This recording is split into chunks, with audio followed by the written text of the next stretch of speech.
Thank you. I would like to begin by welcoming those members of the public and press who are in attendance. A few housekeeping rules before we begin. If members of the public in attendance need to use the facilities, they are located back through the main doors on this floor. If there is a fire alarm, please leave the building by the nearest fire exit and make your way to the Cathedral Concourse. Before we begin, item agenda number 1, apologies for absence. Can I ask Democratic Services Officer if there are any apologies for absence or lateness? Thank you, Chair. Had apologies from Councillor Dennis Jones and Councillor Harper, and Councillor Rush and Councillor Mahmood are in attendance as substitutes. Thank you. Item 2, declarations of interest. Member wish to declare any disclosable pecuniary interest or non-statutory disclosable interest. Councillor Mahmood, I understand that you'll be speaking on one of the items, and that's a declaration of interest, isn't it? Yes, it is. Yeah, apologies. Yeah, I will be speaking on the last item on the agenda with the residents. Yeah. Thank you. If I could also say, we've got a big gathering today, which is good. Does that show we're doing a great job or we're not doing a great job? Just for your information, the planning committee is independent, impartial. We make our own decisions. We don't have a whip. We could have different political parties, but we make our decisions independently, just to reassure the public. Declaration to make representation as ward councillors. As Councillor Mahmood, you've just said that you are going to do that. Any more ward councillors who would like to make any representations? No. In that case, item 4, development control and enforcement matters. Please can I ask officers to introduce the item? Thank you.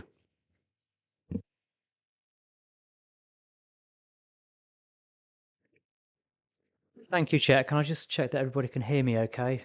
Just raise a hand if you can't and I'll speak a bit louder. So this is the application for the redevelopment of Westgate House on Park Road and other streets in Peterborough.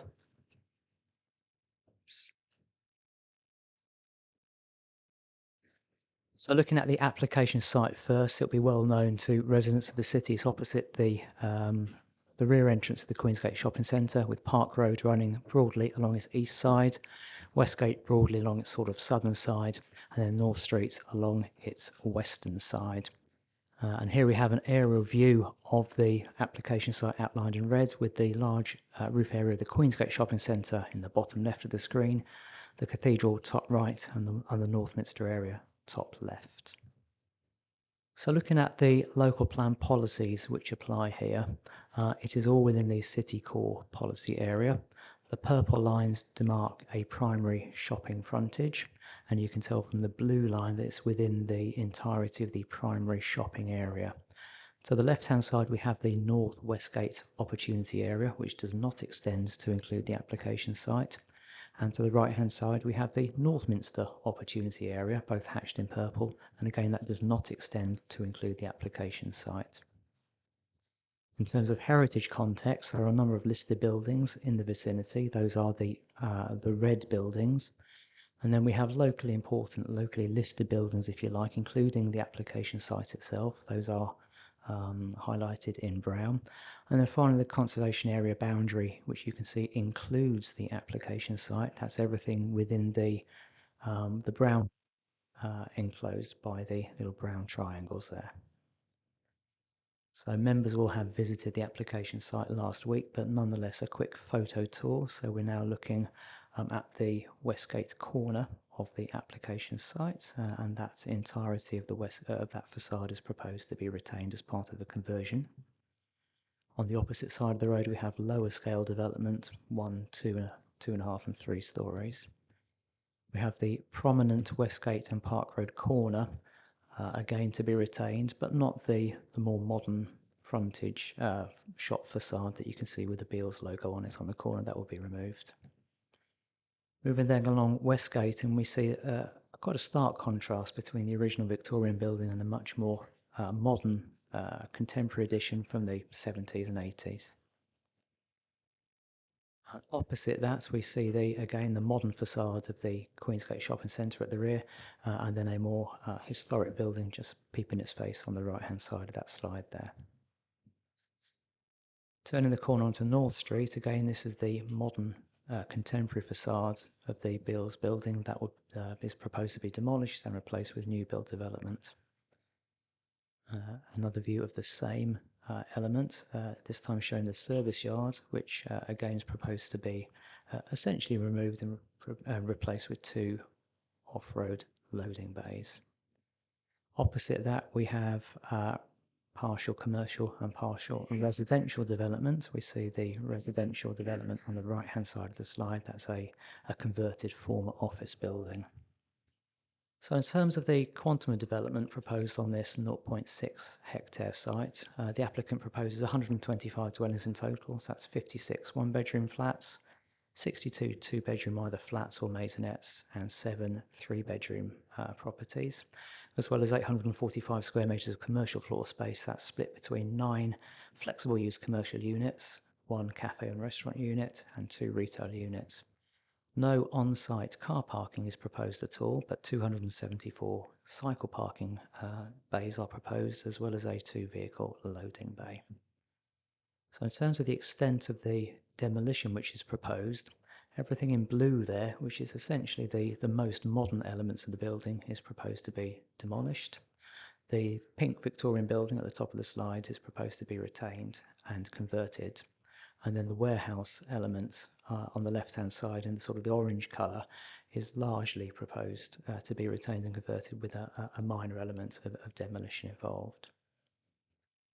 So looking at the proposed floor plans, this is the ground floor, and we see the flexible use commercial units at the top of the slide there, fronting Park Road, and then the cafe units on the top right-hand corner, and then the 2 retail units fronting Westgate, so opposite the Queensgate Shopping Centre. And then the rest of the scheme throughout is proposed to be residential, largely apartments, although you'll note that on North Street at the bottom of this slide, those are proposed to be duplexes, so essentially maisonettes that take up 2 floors each with an internal staircase arrangement.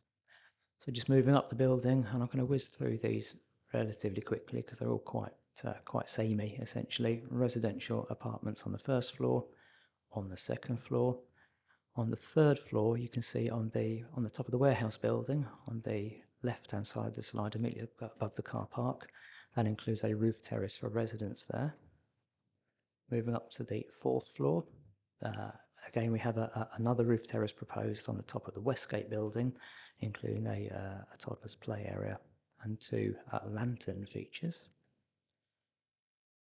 All residential on the 5th floor. And then looking at the wider ground floor layout in terms of the public realm, we see landscaping throughout the scheme and cycle parking wherever there's a little blue circle within the buildings, variety of cycle parking spaces internally securely gated off for residents access only. Moving then to the architecture, some flat 2D elevations, and these are fairly self-explanatory.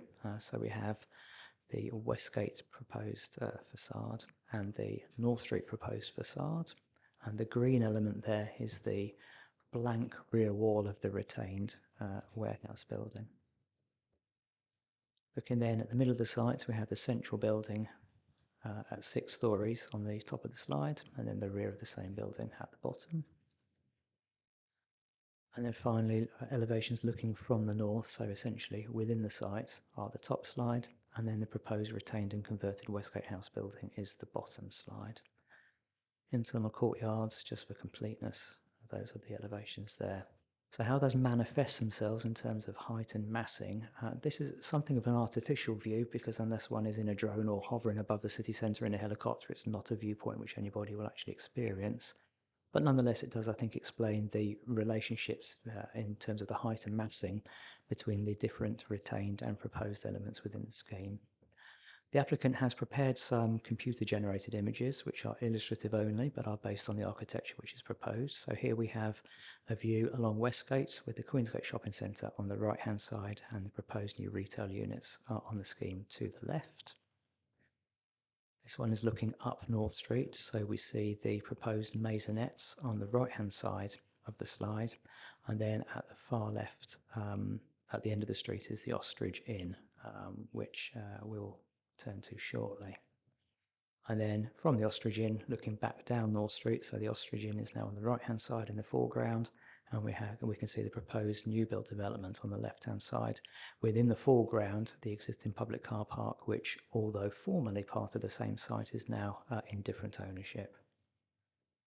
So just some aerial views now, again, not viewpoints which the public would themselves experience, but nonetheless this shows in slightly more detail how the massing and the relationships within the site interface, and also with adjacent existing buildings. And the same slightly lower down. And then looking at the other corner, so with North Street on the left-hand side and Westgate essentially on the right-hand side.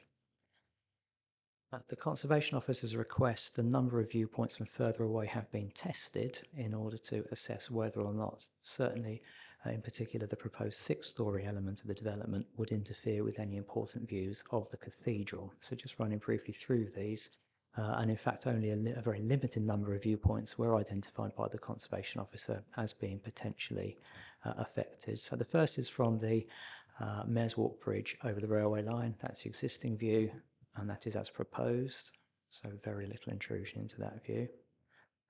The second one is from Bright Street, slightly closer. That is the existing view, and this is the proposed view, and this really is the only viewpoint which we've been able to identify whereby the presence of the proposed development would interfere with existing views of the cathedral. So just go back to that one. That's existing, and that is proposed, and you'll be able to assess the impact yourselves, obviously. So in terms of public interest in this application, which is why the Head of Planning has brought it to committee today, there have been a significant number of representations in respect of the Ostrich Inn, which is a well-established live music venue, an important local cultural facility, which is located very in close proximity to the site on North Street. The concerns which have been raised consistently is that the introduction of new residential development in close proximity to the live music venue may lead to noise complaints in the future from those new residents, which could then affect the operation of the Ostrich Inn, or indeed force its termination of live music events or its closure. And I know that we have the landlord of the Ostrich who will be addressing committee shortly on those points. The agent of change principle applies here. I'm going to skip forward a slide and come back to it. And I'd just like to read this out to members so you're very clear what the agent of change principle actually means. It is not law, but it is enshrined in the National Planning Policy Framework at paragraph 187. And I'll just read it out for the benefit of the camera. So planning policies and decisions should ensure that new development can be integrated effectively with existing businesses and community facilities, such as music venues.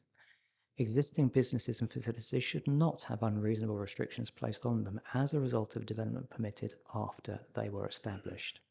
Where the operation of an existing business or community facility could have a significant adverse effect on new development, including changes of use in its vicinity, the applicant, or the agent of change, hence the name, should be required to provide suitable mitigation before the development has been completed. And that is the test here, essentially, whether suitable mitigation can be provided and has been proposed.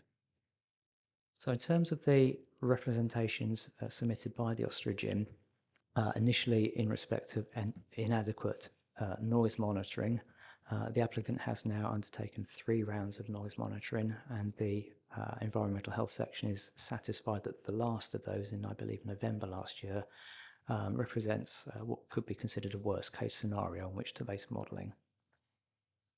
There is concern from public and the landlord of the Ostrich Inn that good acoustic design principles have not been followed, and that is something which the environmental health officer also agrees with to an extent, that with a brand new building it is appropriate to design out noise issues rather than to mitigate against them. The landlord at the Ostrich Inn is also concerned that the mitigation measures which are proposed may not be properly installed and may not be as effective as envisaged, and there is a condition recommended to address that. But essentially, the concern is that a single noise complaint from a future resident of this scheme could threaten the viability in future of the locally important cultural asset. So that's the agent of change principle. I'm sure we're going to hear a lot about that from subsequent speakers. So just turning then to other material considerations, the principle of development is acceptable in terms of the city centre location. Officers and your conservation officer are satisfied that there will be no harm to heritage assets. The local highway authority is satisfied that access, servicing and highway safety have all been with. I, as the case officer, am satisfied that the amenity, the living conditions of both existing and future residents will be appropriate. The SUDS officer is satisfied that drainage can be appropriately dealt with in this location. The wildlife officer is satisfied that biodiversity net gain would occur with the proposed development. And subject to conditions, the tree officer is satisfied that additional tree planting on Westgate will be appropriate. In terms of affordable housing, because of vacant building credits considerations and government policy in that respect, which is set out in the report, there is no affordable housing either proposed or required on this scheme. And in terms of other Section 106 infrastructure contributions, those are sought towards primary healthcare, open space improvements in local parks, and also a traffic regulation order which is set out on the update sheet. Chairman, thank you. Thank you very much for introducing the item. Now we have 6 people registered to speak on this item. Please can I ask Graham Finding, Paul Lancaster, Andrew Holder, Mike Lane and Graham to address the committee. Are they present in the room? Yeah, if you'd like to take a seat. As there are a number of speakers for the item and there is a large public interest in the item, I am minded to extend the speaking times. As there are 5 representations, I'm minded to allow an overall slot, and I will also extend the time to the agent to allow them to address the committee and to answer any concerns that are raised. The Democratic Service Officer will keep an eye on the time and try to allow all to speak. I will also remind speakers to be aware of repeating any information that may have already been mentioned. I want to take a bit more time, so if I suggest that you go first. Thank you. Can you put your mic on, please? It's a middle button, yeah. Thank you. I'm the owner and landlord of the Ostrich. Peter, I've lived it all my life. Dad and Dad before me and my children and their families after me. If you've never been in the Ostrich, I can tell you we're well known for being welcoming to all, whatever sexuality, race, age, religion or taste in music. Pubs are a massive but fragile part of our heritage. Someone's just told me you've got another application on this same meeting for demolition of a pub. The Ostrich is the oldest purpose-built pub in the city centre. Nearly 200 years old, it's recognised locally and from afar as a gem. You have a duty under the agent of change principle to fully and without exception protect the Ostrich Inn. Please reject this application until a guaranteed compliant proposal is put forward. If you have the slightest doubt as to the correct use of the agent of change principle, which grants the Ostrich far-reaching and wide-ranging protection, then reject this proposal. You only get this one chance to give the Ostrich the protection it's due. Before we bought the Ostrich, almost 20 years ago, the pub had been run into the ground. An application to demolish the pub and build shops and flats had been recommended for approval by the planning officer. This committee went against his recommendation and refused the application, saving the Ostrich from the fate that has fallen to so many other historic local pubs. That decision is long remembered and respected by a large number of Peterborians. After this committee saved the Ostrich, We fully restored and refurbished it, working closely with the Conservation Officer, the Civic Society and CAMRA, and building in every design detail they wished for. Good design meets the needs of all residents and the local population. The Beales proposal is the opposite of good design. Profit-driven in every way, it sets the bar very low. Overdevelopment will generate problems with access, servicing, amenity space, and impact on neighbouring properties such as ours, particularly if we cause a noise nuisance to residents. The levels recorded during the corrected noise test were not exceptional. Noise from our building is affected by many factors: type of band, volume, size of audience, large groups coming and going, holding the front door open, if it is a payday weekend, whether posh have played at home. By contrast, some weekends, noise levels and groups coming and going can be unexpectedly quiet. Trying to predict in advance a weekend of maximum noise levels, that most likely date that we're able to select, with the whole future of our business at stake, was 3 months away. That 3-month timescale in no way makes the occurrence of those noise levels a once every 3-month event, as the applicant has falsely suggested. After the corrected sound test, the applicant belatedly put in minimal protection measures with no guarantee of effectiveness and no margin for error, something your own pollution control department have stated as concerning. The applicant sought to justify this by the lack of existing noise complaints from flats in North Street, flats which in direct contrast incorporate the gold standard of good acoustic design through good floor layouts. That the applicant can put forward such a flawed argument and then, within the central block of flats and the North Street townhouses, include 22 separate bedrooms that face towards the source of noise, unprotected balconies and amenity space defies belief. Last Thursday, Jack Bisham, head of property at the applicant, told the ET that they had worked with me to ease my concerns. Completely false. All they have done is carry out corrected sound tests on dates suggested by me because your pollution team told them to. He confirmed their failure to recognise the potential for noise complaints, saying it would be a shame for these exciting proposals to be thrown out because of unsubstantiated complaints. On the subject of unsubstantiated, an investment of 22 million into Peterborough will not only create jobs, but sustain local business and generate significant rates for the council, is what he went on to say. It's telling how for-profit developers call their day-to-day business an investment, suggesting this benefits local people, when there is not even a social housing provision within this project. The payment of domestic rates to the local authority is for services rendered, not as a benefit to the City Council. On job creation and sustaining local businesses, there are 2 large flat projects currently in the city centre, Fletton Quays being built by Essex-based Western Homes and Northminster being built by Hertfordshire-based Wilmot Dixon. Neither have used local contractors. Let the applicants sit on their multi-million-pound site, which includes 0 social housing. While they refuse to change their layouts, they bear the costs of keeping the site secure, high insurance fees, and paying empty property rates to you as a council. Finally, if any of you have any gardening knowledge, after your site visit, ask yourself this question.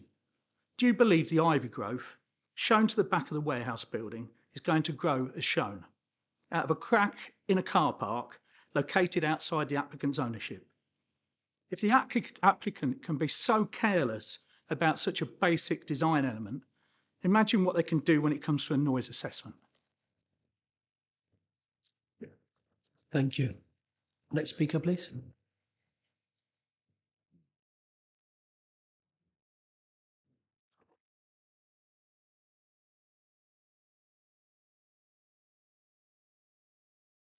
It's the middle button. Could I raise a point of order and just a point of interest? My name is Graham Bowes. I phoned the officer last Friday to speak here as an objector to this planning application. I find on the additional information when I arrived, my name's not on that as an objector. And I would prefer an explanation about that, if that's possible, please. As you've just mentioned that you're an objector, everything is being recorded. Yep. So we'll take that on board.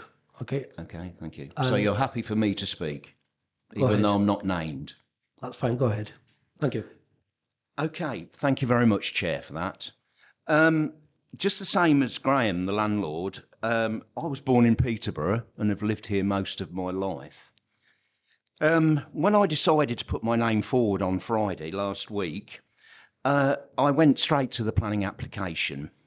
And in going to that, I noticed, first of all, that the application recommends to grant this application. However, it does say, for me, the caveat which is most interesting, subject to recommendations, which I feel is highly significant. Before I come to that, I just want to say a little bit more about what I feel about the ostrich and its culture and its heritage and Peterborough itself. Peterborough is a city which embraces the full range of diversity, and the community spirit and the Ostrich Public House personifies all of those aspects of the meaning of cultural diversity. Graham has mentioned some of those already. My family and I are regular customers of this pub and have on a weekly basis over many years enjoyed being made welcome with excellent customer service and a comprehensive choice of drinks, food and music. Indeed, in 2022, the Peterborough District of Camera voted the Ostrich Pub of the Year, particularly noted for its live music and the beer. Numerous public houses have closed their doors over the past years throughout the country, and Peterborough is no exception. However, I am extremely grateful that the Ostrich is still open. This is because, notwithstanding what I've made a moment ago, it offers a range of differing music styles to entertain customers at the weekends. There is something for everyone, and the management always welcomes suggestions from customers, and the music events are always well attended. I refer now, if I may, Chair, just quickly to my earlier points in respect of subject, and I quote, subject to recommendations, this application. I acknowledge that on page 21 of this report that the noise assessment had taken place on a particular weekend in November 2022, which is self-explanatory. Notwithstanding, I would like to draw the committee's attention to last weekend only, when a punk musical festival took place over Saturday and Sunday. And had a noise assessment been conducted during that period, Saturday and Sunday, or even indeed both days, it would have shown that the current proposed noise abatement measures for the development would have been inadequate. Had the proposed accommodation in situ been in situ, this could have potentially resulted in forthcoming complaints from residents through no fault of the Ostrich, resulting in the possible prohibition of musical entertainment at the Ostrich. To avoid any such possibility of this occurring, I note the planning officer's comments under the headings PCC pollution and noise issues on page 13 and 15 respectively. Also the specific advice from the planning officers at the bottom of page 16 referring to good acoustic design, and the points at the top of page 17 specific to the granting of a deed of easement in favour of the Ostrich. Finally, I'd like to say, without these being in place, I would surmise this could possibly result eventually in the potential closure of the Ostrich, which for me, my family, friends and many others would actually be a crying shame and a lamentable loss for the people of Peterborough, who would be denied a public house of long-standing heritage without comparison in Peterborough. As such, I sincerely hope that the Planning Committee, in their considerations, are able to arrive at a decision which enables the Ostrich Public House to continue to thrive, serve and entertain for the next 186 years. Thank you. Thank you. Next speaker, please.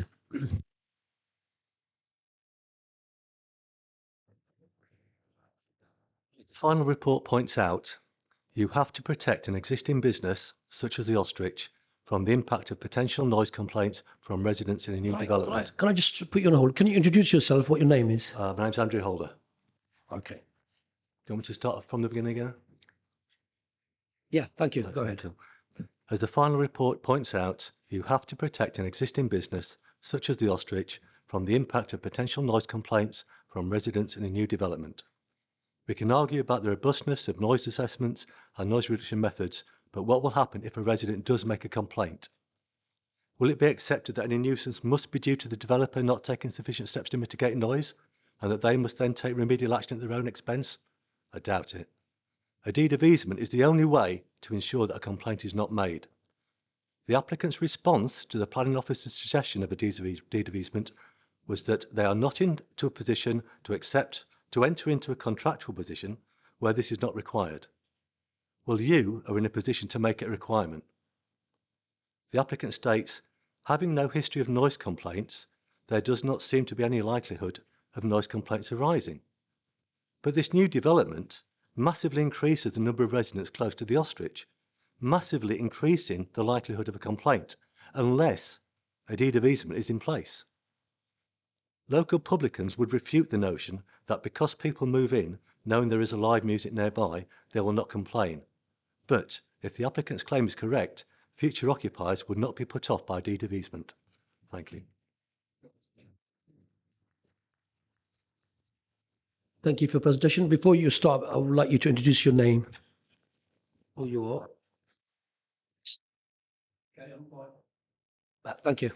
Go ahead.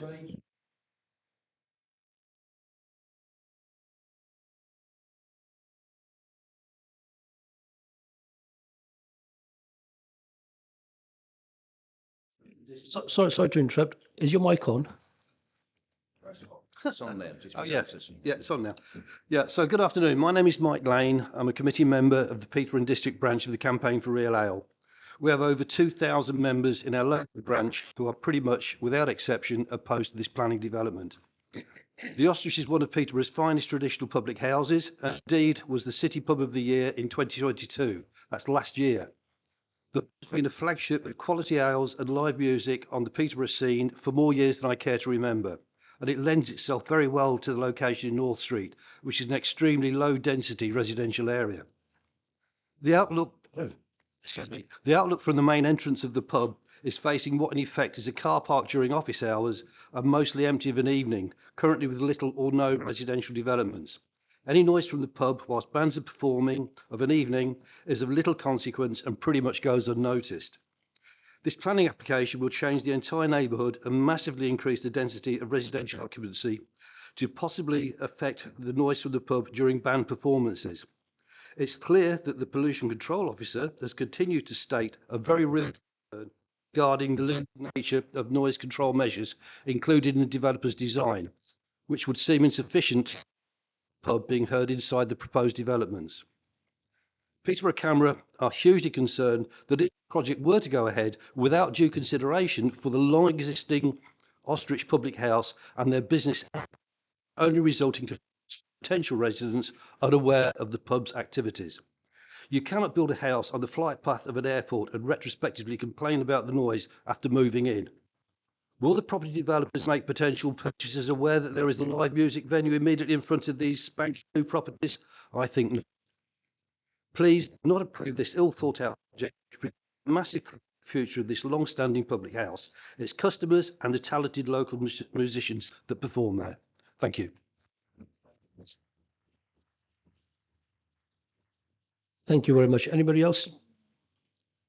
Yeah, before you start, if I could have your name, please.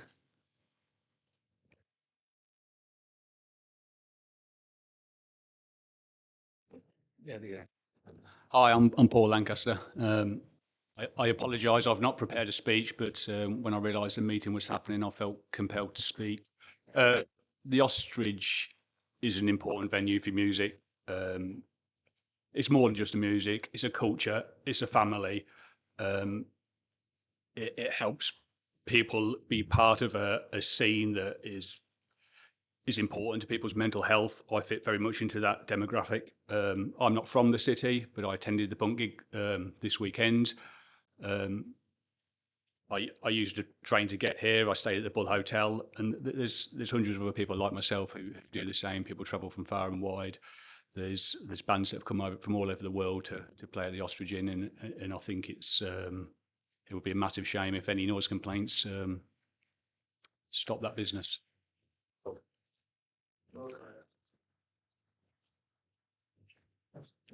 Thank you for your presentations. Do any members of the committee ask a question? Councillor Rush. Thank you, Chair. Could I ask the landlord, what time does the music finish at night?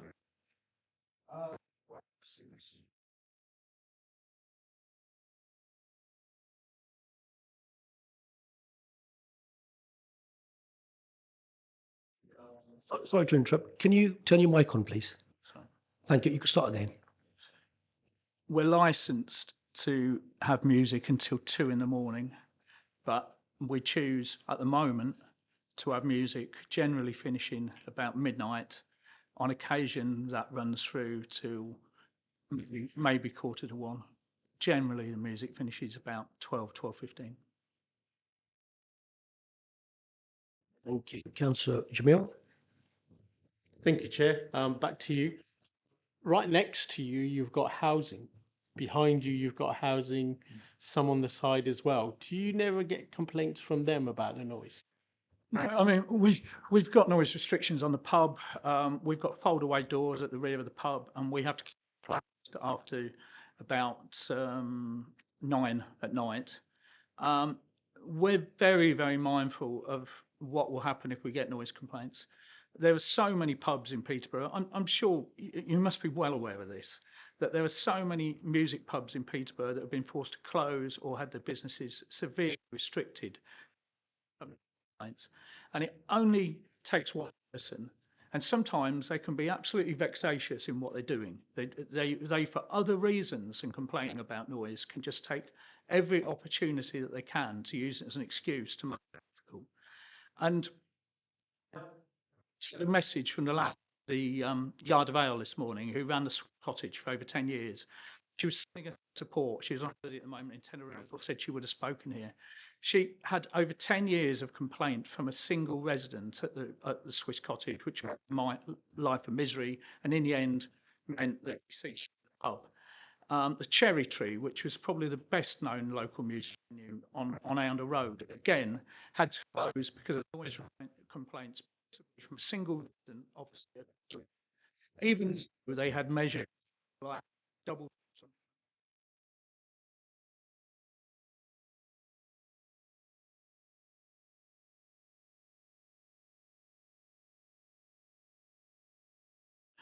We sometimes get groups in for a birthday, might be 30 or 40 strong, and they'll come through the front door, and one will hold the door for another, and then they might be a dozen people leaving and hold the door from them, and this can go on for 3 or 4 minutes. And the front door is the principal means of stopping sound getting out from the front of our premises, because we do all the other noise control issues, but with the best will in the world, we can't control that.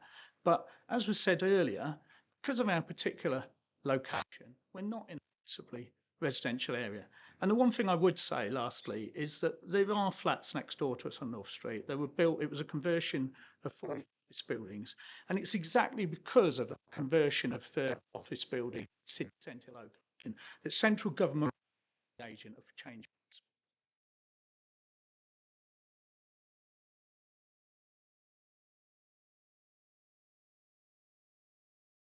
In every single flat, with exception, the bedrooms are to the rear of the properties.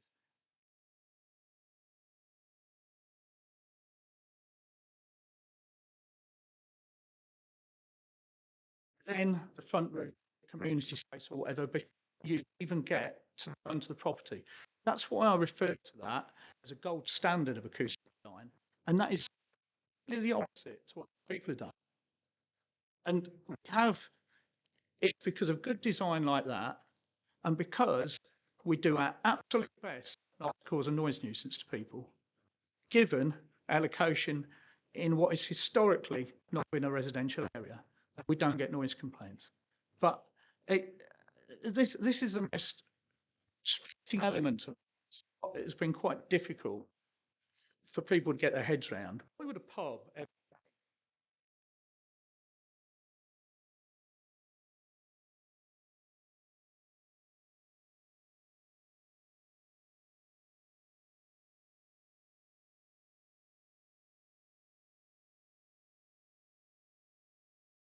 This problem has arose again and again and again and again. Residents move in place, and then somebody, for whatever reason, makes noise complaints. And it'll be as big a pain to your noise control officer.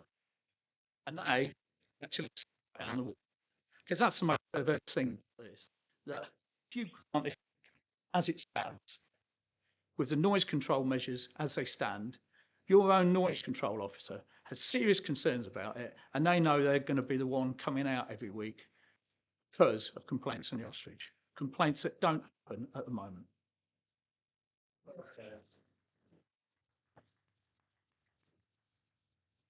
Thank you. I understand your question. Yeah. I do. I'm one of your ward councillors, and I've got to say I've been a ward councillor for 13 years. I've never had anyone complain to me about noise from the ostrich.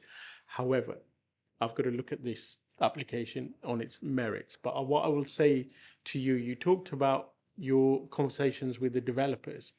Did you put all this to them and ask them if they'd be willing to consider all this, and what was their response?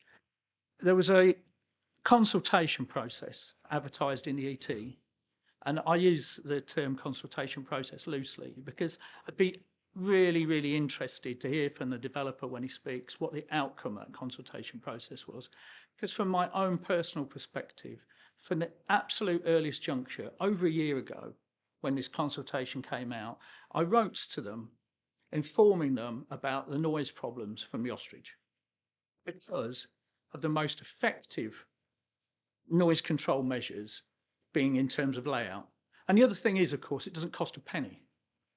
Having said that, acoustic design doesn't cost hardly anything at all. I've worked as an estimator and cost consultant in the construction industry for over 30 years. I can tell you, acoustic glazing, you're paying for the width of the air gap pretty well, and a little bit more glass, and a few acoustic vents. But it isn't just dependent on the specification of that glazing. It's dependent on whether whichever subcontractor you go out to actually provides the glazing that he's supposed to provide. It depends on it being installed correctly. It depends on quality control. Also, if you think of a fire door going into a building, if the fire door is not put in correctly, it doesn't matter how good the door is, the fire goes around the side, goes around the lining, it's in there. So other details contribute. And if every single element of this acoustic glazing isn't put in correct, it will fail. And the testing of it, there's this idea that they will put this that before first move in.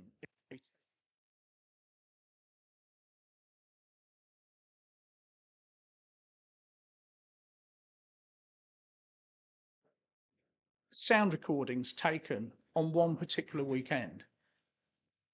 And so many factors can come into play. When you look at the structural engineer and how he designs something, he uses a massive factor of safety. I haven't noticed any factor of safety in this. It's absolutely minimal. And these people are going to walk away from this development. I'd be interested to know if they're even the actual developer themselves, because everything points to the fact that because they've been unwilling to compromise on this site, it's all about the number of units that they can get planning permission for, and therefore the value that goes into the site, and therefore how much they can sell it onto. And they're not going to have control over that developer who buys it, or the contractor that works for that developer, or the subcontractors that work for that developer. And the only people who have control of putting absolutely cast iron measures in place now, so that there is use what should be built, is yourselves. Thank you. Any more questions? Councillor Hussain? Thank you, Chair. sorry, for the landlord, it was just a couple of things I just want to clarify. One was from most of the objections that I've been hearing, it is along the lines of you're concerned because of the future of what residents' complaints, not so as much with the development, but more so with what could potentially happen to the pub because of the complaints. Yeah. So it's not the actual design or the layout, the development. It is the layout because the best acoustic design involves layout. Number one, I mean, you've had so many bodies. It's interesting, your planning officer, James Croucher, lists off all these satisfied bodies. It's been for them like pulling teeth, whether it's for drainage consultants or highways or people like that. Every element of this design is severely compromised. And the reason it's severely compromised is because of the presence of that six-storey block in the middle of the site. That means that minimum recommended distance between facing properties, both within the development and with the surrounding streets, have all been compromised.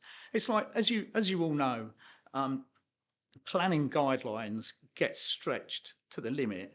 This has stretched them to the limit and beyond. And because they've got such a tight site that they're trying to cram so much onto, if you turn one flat round so that the bedrooms on that aren't facing towards us, then they end up facing something else with no breathing space because everything is so tightly compacted on there. But it is these layout considerations that when they first put pen to paper, they didn't give any thought whatsoever to acoustic problems in the Ostrich. And because of that, they came up with a layout, and your own planning officer has asked them to remove certain of the most sensitive properties from that layout. And he has also asked them to reorientate some of the flats with bedrooms facing towards the Ostrich, and they've refused to do so. They've been very, very bullish about this is our design, this is our sound assessment. As far as we're concerned, these acoustic measures are completely adequate, so give us planning permission.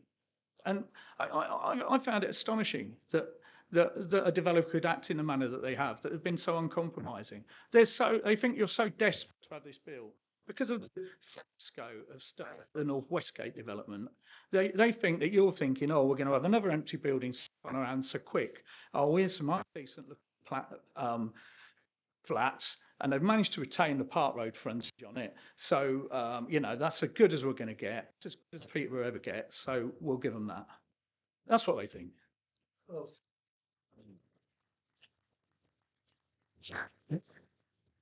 Go ahead. Thank you, Chair. It was just also, you know, this weekend I was in London, and you know, there's live music venues, there's old pubs there within, you know, apartment blocks and modern buildings. So it's evident that this kind of thing can work if it's designed right. Would you agree with that? Yes. I'd also say that a whole reason that the agent of change principle was introduced was because of in London, with London relying on its nightlife and some really, really renowned, internationally renowned clubs closed because of flat developments being built right next door.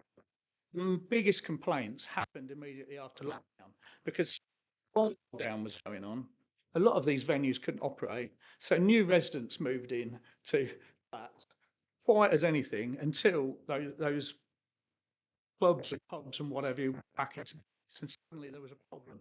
And I put to James Croucher, and he put to the developer, that there's one particular situation recently in South London where exactly this happened. And the solution to it was this legal deed of easement, which was basically just a legal document that said that if any future resident moves in, no rights is complained. That doesn't leave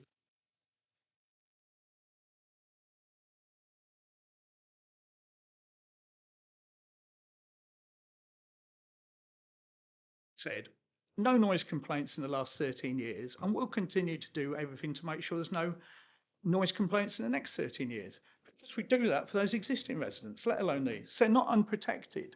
But if these people are so 100% certain that we're making it up about the level of noise and a potential problem from here, then just get them to size it. If they do that one simple document, as far as I'm concerned, they can put whatever measures in they like. The proof of the pudding's in the eating.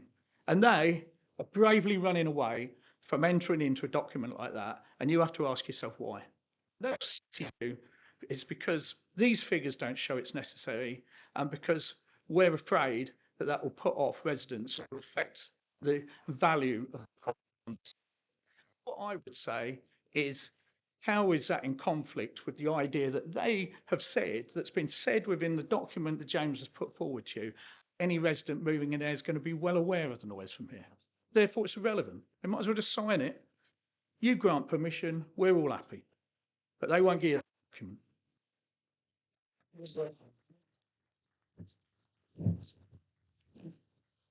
Any more questions? Mr. Finding, I have a question for you. I've heard your compassionate speech. I'm going to ask you one question. What would you like the committee to consider? That I'm particularly concerned that they improve the design by changing the orientation. I think that the Masonette properties, which are closest on North Street to the existing service yard, right along that end there, they are so close to the front door of the Ostrich that it's hard to believe that acoustic glazing is going to be effective. And they've got a balcony just round the back of them, plus their amenity space, which the developer, I think in the latest document he put to you a day or so ago, is suggesting that because that building is 18 metres high, that they're going to be protected from that sound. If anybody's been there, I mean, I'd ask the local councillors have been there. You must have heard music from the Ostrich from time to time, but we don't get any complaints from it. But when it hits that back wall of the warehouse, it bounces around all over the place. And there's no protection in this design from doing that. And this is another one of these things about it all being about the money. They're saying about retaining that warehouse building. It hasn't got any architectural merit, but because they can't build right against the boundary. They can't build new right on against the boundary the way that wall is. So they've retained that wall. Because that wall is right against the car park, which isn't even in their ownership, they basically can't do anything to it. So the music is going to continue to bounce off that wall, and it's going to come straight back to all these balconies behind those properties facing onto North Street. And they put all their amenity space, these roof terraces. It's very good what has been proposed in terms of the roof terrace, which is directly opposite the Ostrich, which is on top of that retained warehouse building, because it suggests limits on hours when people can go out there and use it as amenity space. And it suggests havens. And it's basically saying to people, you use this space knowing what to expect. I feel that that should be applied to all the other outside amenity space, for the balconies and for the other roof terraces, so that it's said to people after 9 p.m. effectively when our bands start, we're going to have all the doors and windows shut, but we can't control what happens with that front door in particular.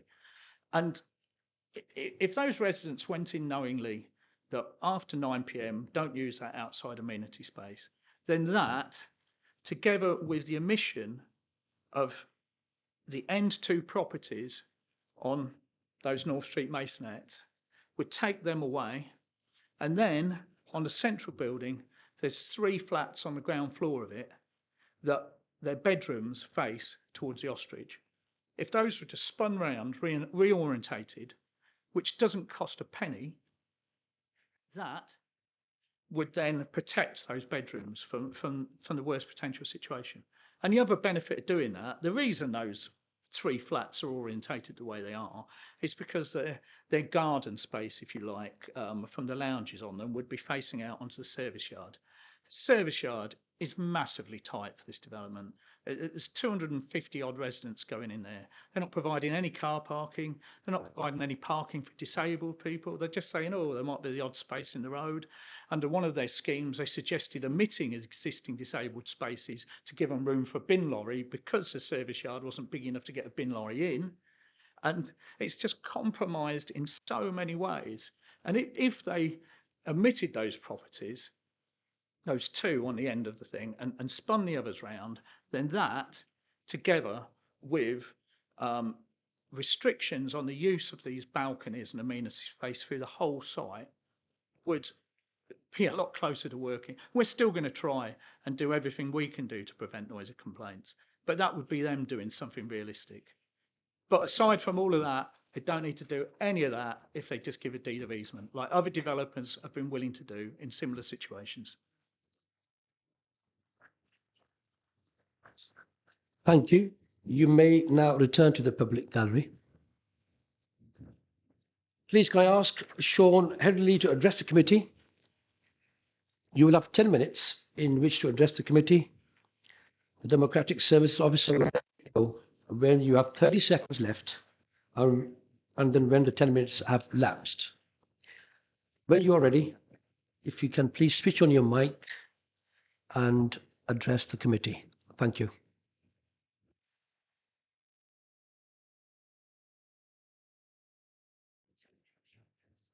Sorry, before I start to speak, I've got the right button now.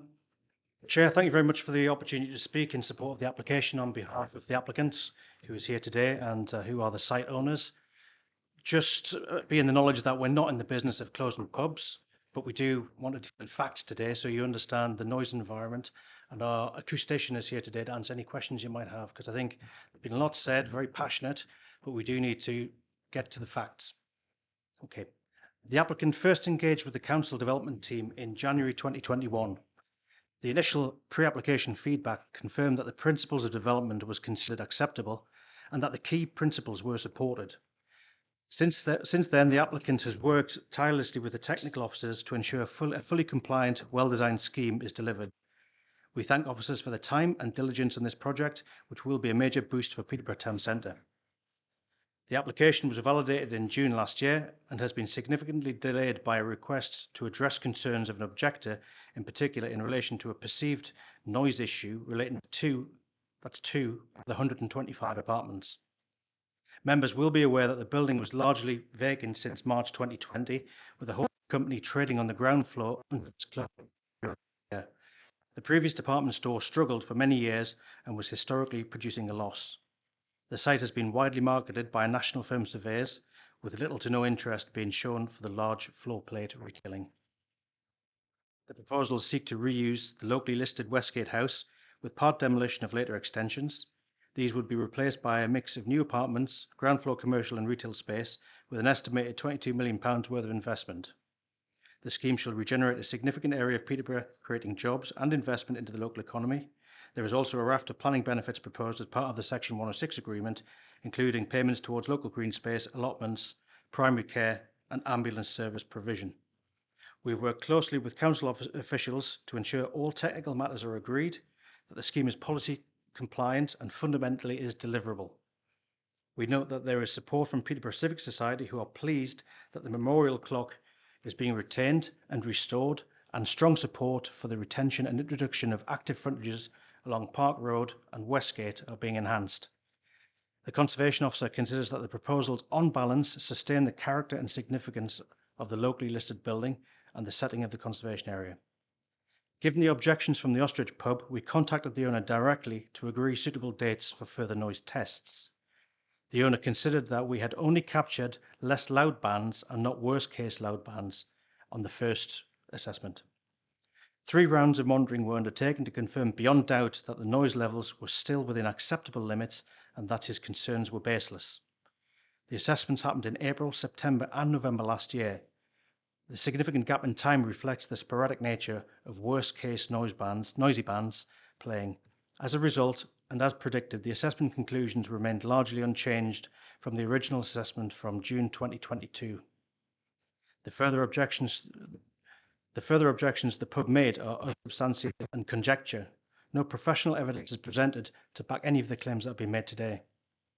The proposals are considered by pollution control as technically acceptable and have therefore recommended appropriate conditions which we accept. The predicted impacts does not give rise to significant adverse impacts, which is the test in national regulations. The closest maisonettes to the pub are appropriately mitigated through the introduction of acoustic secondary glazing and mechanical ventilation to ensure internal noise levels meet World Health Organization guidelines during the infrequent periods of noise level. And by the condition requiring soundproofing apartments. For clarity and context, the issues raised by the pub relates to 2 maisonettes on North Street rather than the entire mixed-use scheme. The proposed adequate for the infrequent, worst-case noise levels, which only occurs irregularly, once every 3 to 4 months. This mixed-use area with a blend of residential, retail and leisure in a constrained urban environment is not unique. It happens in all cities and towns in the UK. Noise levels are not excessive for a city centre location. In summary, the proposals will see an investment of £22 million into Peterborough and regenerate a key city centre site with a scheme which sustains the character and significance of the locally listed building and the setting of the conservation area. The resulting development will increase spend in the local shops, pubs and services. The applicant has agreed to pay some significant off-site contributions towards the enhancement of natural green space provision and play provision. There is also a commitment to pay contributions towards the Thomas Walker Medical Centre and toward additional ambulance infrastructure. We fully support the officer's recommendation, noting that we have satisfactorily demonstrated that acceptable living conditions can be provided, as noted within the committee report. The planning balance has been positively weighed, and we request that members agree the professional officer's conclusions and approve this application today. Thank you for your time, but if you do have any questions, we've got Jack Bispam from Panther PLC and Louise Alderson from our acoustician. Thank you. Thanks for your time. Thank you for your presentations. Committee members, do we have any questions? Councillor Sain. Thank you, Chair. So from the previous addresses, you'll see that obviously there's a lot of people and the whole passionate about protecting the ostrich and the and what it offered. That said, if they've requested the legal deed of easement that they've mentioned, do you have an issue with issuing that, and if so, why? We didn't have an issue, but these deeds are constructed in the extreme cases. So, for example, the that we discussed with.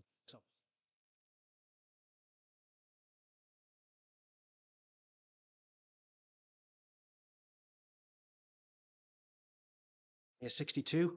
So there's a significant difference.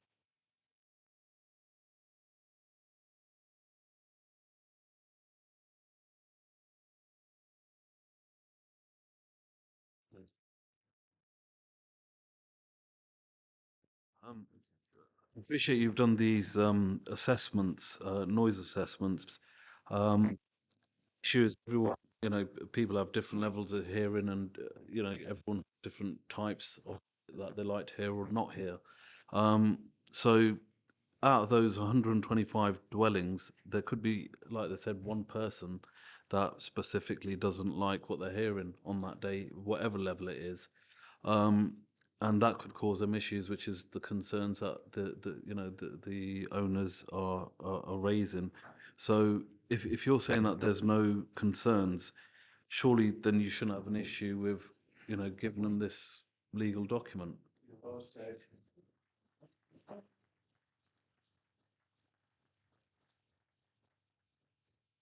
Yeah, I'll answer that question. Obviously, it only takes one person. You might. It is. Yeah, Sorry, okay. I'll speak up.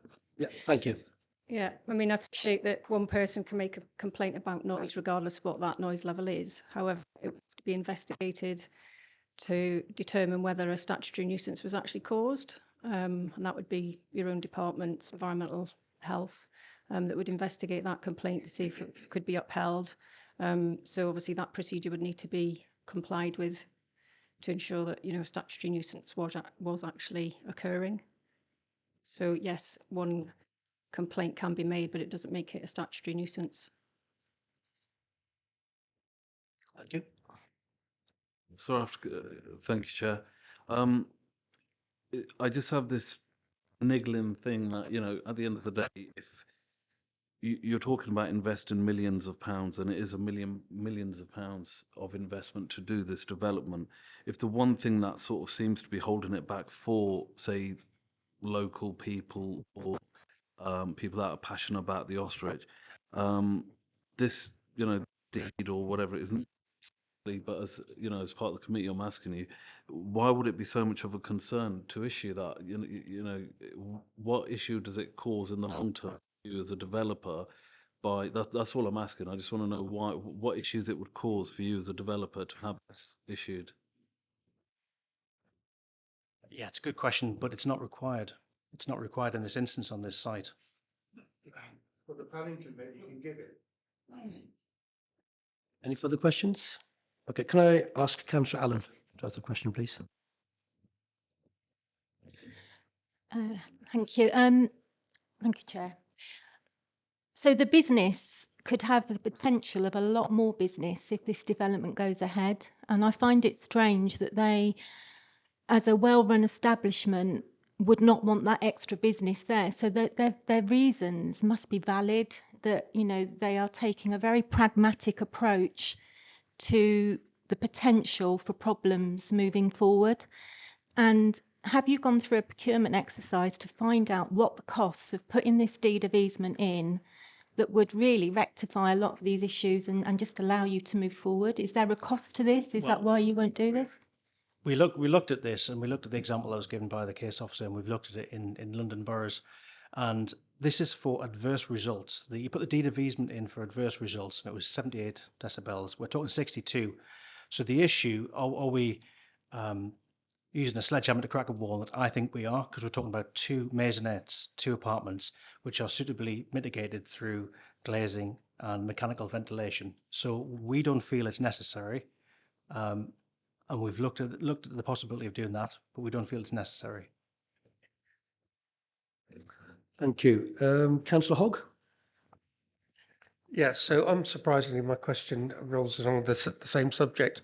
So I'm just trying to get my head around this. Essentially, there's a document. You're saying it's not necessary because the sound levels were well below, the sound levels required are well below what would normally be needed for that document.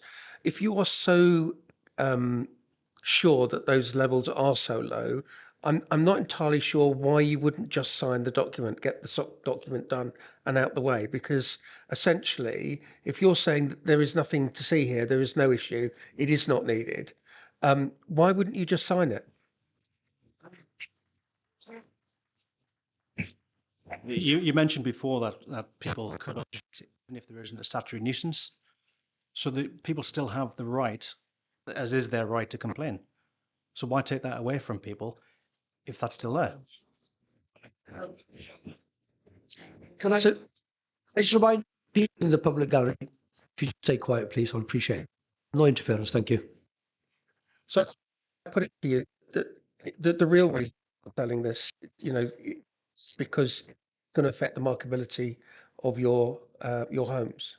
Is that correct? I've got no idea. You've got no idea. That's a market condition. It's not. I mean, it's not a planning question. It's a market test. It's nothing to do with town planning and the application that's before us. Thank you. Can I ask Councillor Rush, please, to ask a question? Thank you, Chair. You've chosen to put acoustic and trickle vents and mechanical ventilation into this design for these two maisonettes out of all the other. Why don't you go down a good acoustic design principle and put in place from the offset, like they have nearby the nearby housing schemes? Do it now, so you'll just walk away from this. So the council in the future will not get any complaints. I know there's been a lot of mention about minimal protection measures that have gone in or been proposed, inadequate measures, mitigation measures are unsuitable by a lot of the representatives for the ostrich, but the assessment was actually done on a worst case scenario. what we've based our assessment on is acoustic double glazing. What's actually been proposed by the developer is secondary double glazing, which will provide additional mitigation to the acoustic assessment that we've already provided. It also, in the buildings, it's going to be a mechanical ventilation throughout. So there won't be any trickle vents on windows. It's a fully ventilated system and heat recovery, which has also been proposed. So I don't accept that what we've proposed is minimal. We've gone over and above what the minimal is in terms of the facade attenuation. We've actually assessed it against a maximum noise level of 90 decibels, whereas we've only measured up to probably about 70 as a max. So what we've actually proposed is over and above what the minimum standard would be required. So for all they're saying, what we're proposing is not going to be acceptable. They haven't actually proved that that isn't going to be correct. So I think what we are proposing is over and above what's going to be necessary. So you say it's not proved, but wouldn't it be goodwill to put the best acoustic system in place now? That's what we're proposing, yes. That's Well, proposed. it says in the report that it is not. It isn't the best acoustic. Who said? I read it in the report. Whose report? Mine. In the report we've got in front of us. Who's? That's Rush. I think you could ask that question to officers. Office question. It's okay. That's a question for officers to answer. Okay. Well, Councillor sorry, no. Mahmood. Thank you, Chair. I just had a question around the timings of the acoustic assessments. You said there were 3 assessments that were done. So is there a reasoning behind were the acoustics done on worst case scenario? The initial assessment was carried out last Easter weekend. We had liaison with Dorothy Pointing, yes, the environmental health, to arrange when the best time would be. We thought with it being a bank holiday, that might be a noisy situation. However, as it transpires, it wasn't.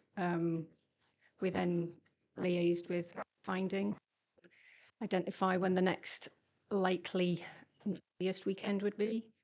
That was identified. Fortunately, that one.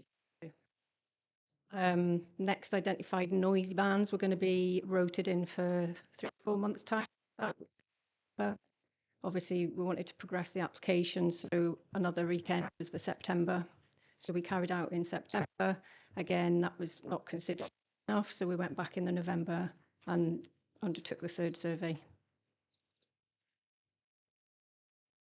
Oh, yeah. So in total, we've actually measured 140 hours of, we've got 140 hours of data from noise from the ostrich. And what we've assessed is a worst case, the maximum noise level that we measured over those 140 hours.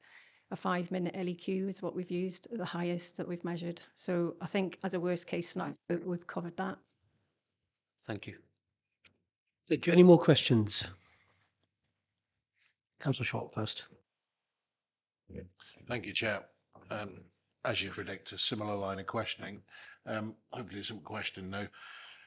So you've looked at the noise levels. You made comments. You've made amendments in terms of the design with the glazing that you've talked about. At any point, did you remodel the layout to take into account some of the comments from officers in terms of using non-dwelling facing rooms, such as putting bedrooms onto the inside and so on?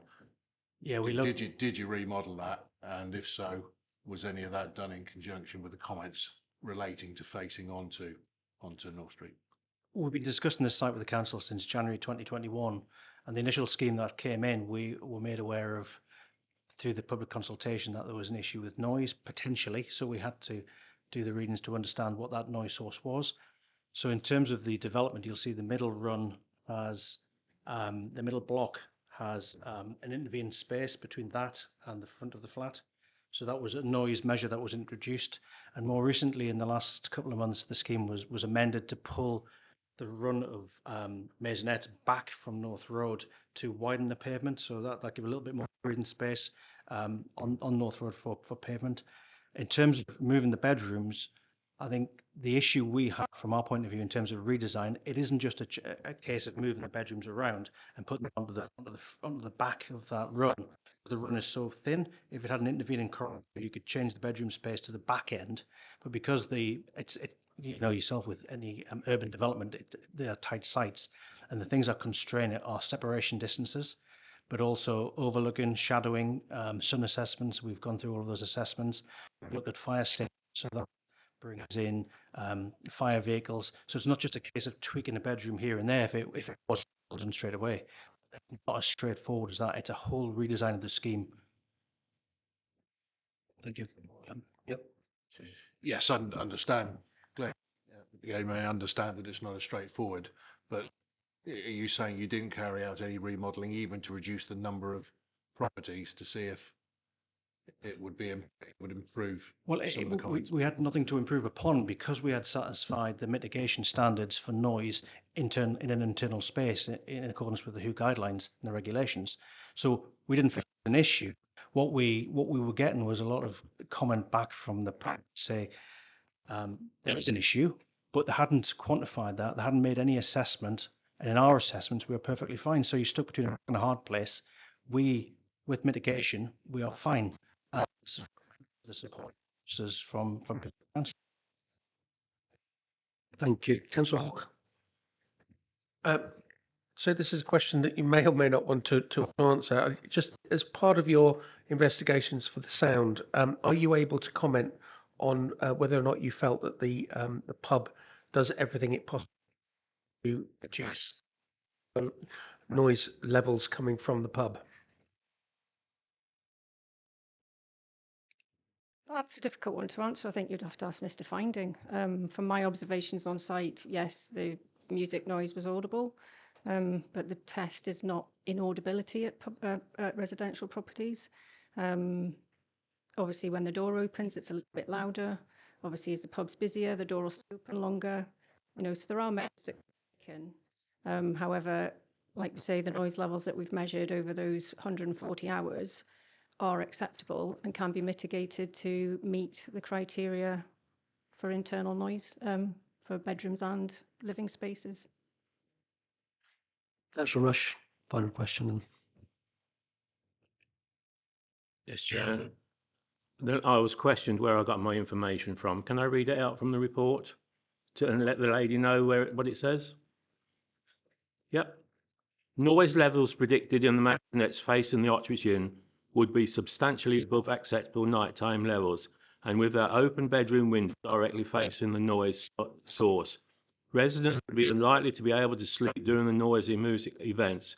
The normal solution in such it's a brand building like this, bedrooms are outside away from the noise source, with less noise-sensitive rooms such as kitchens or bathrooms subject to the highest noise levels. The applicant has been invited to redesign their scheme on this space, but has declined. This is of concern to the pollution team. Proposed mitigation measures. Instead, the applicant proposes mitigation to the affected masonettes by way of acoustic electrical vents and mechanical ventilation. In practice, this means that during noisy events in the Ostrich Inn, residents would be able to close their windows and reduce noise to within acceptable tolerances. Their homes using mechanical ventilation. While this solution is technically acceptable and would result in internal noise levels that meet Health Organisation, it is unfortunate that the applicant has chosen not to design out this issue altogether by in the Port Street block with bedrooms on the quad. Comment on that?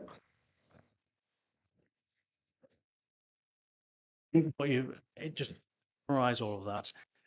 The design as is, you're suggesting that the report was suggesting that when the window was open, residents would not get a good night's sleep because of the noise from the pub. I think that's a summary of what we're saying. And insofar as the residential or the bed should be on the other side. So that's kind of, I think that was the test. We'd already designed it bedrooms on site, so you've got north and south bedrooms. Southern bedroom and the west street, we're proposing that mechanical ventilation. So that's your mitigation. If in those once every 3 to 4 months, there is a rating level. You can do it mechanically like that. And that only plays between 9:30 and 9 till p.m. once every 3 to 4 months. We're talking about, and I think that's why we're not being pitted about this, because it does require a complete redesign of the entire scheme to get those separation distances and the fire statements all lined up. There's more to it than just simply swapping the bedrooms around. So up to date, we are technically fine with the scheme that's before you and that you're going to determine. Oh, sorry. So that just recognise that the out can achieve a suitable conclusion to these issues or potential these issues, but still recognised as a viable option that the bloke can, and it's still a key aspect in achieving acceptable internal noise levels. So I think we've proved that, and I think that was agreed eventually by the EHO that although windows might not achieve internal noise levels, there's an alternative ventilation system in place, be it mechanical insulation and heat recovery. So because of the external noise environment. Thank you. I need to ask this question. Right. Legal deed of easement. Now, in your speech, sir, you've stated that you're not to close the pub. Correct? Now, if you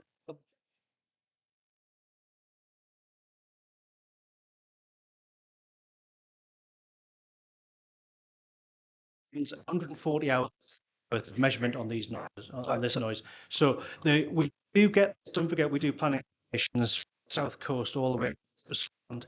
So we come across this really regularly, and there's a lot of applications, and we've got consent for one recently in Newcastle on the Oosburn, which is a well-known music venue with outdoor and indoor music being played. Now, we're significantly higher than we're seeing today. These aren't high levels, and it's the frequency of this is so infrequent. Once every 3 to 4 months, you get a really loud band. Yeah, so that's what we're dealing with, and this isn't uncommon in urban environments. It is a balancing act. You're right in that regard, but we don't do that deed of easement, and we are perfectly fine with the mitigation that's proposed today. okay, all right. Brad? Sorry, you want to say something? Yes, please, Mr. The noise from the ostrich is not exceptional. So why is a deed of easement actually required? Now, looking at it from the layperson's perspective, right? This is the I have in mind. Now, looking at your application, Ostrich Pub has been there for a long time. It's a very cultural, established pub, and you could see that people came here to in support of it, which self dictates what the pub's position is. Looking from a layperson's point of view, and if they look at it, there are a developer just to sign a legal easement. Would the public person look at it? If you're, are they going to look at it in a way as they've got some beneficial interest in it, which is hidden? If they are straight, transparent, sign it. What would your comment be on that? Well, we aren't lay people. We deal with this out, so we understand the situation and how it looks to other members of the public. That's how it's addressed by the owner of the. We don't think there's an issue. We've gone through all the technical, and it's not. But there's nothing. There's no positive reason why you would not sign it, in my view. And expressed before to Councillor Hawke. No expert evaluation. I don't know whether it brings a benefit or not. We feel require that deed of easement. If you remember.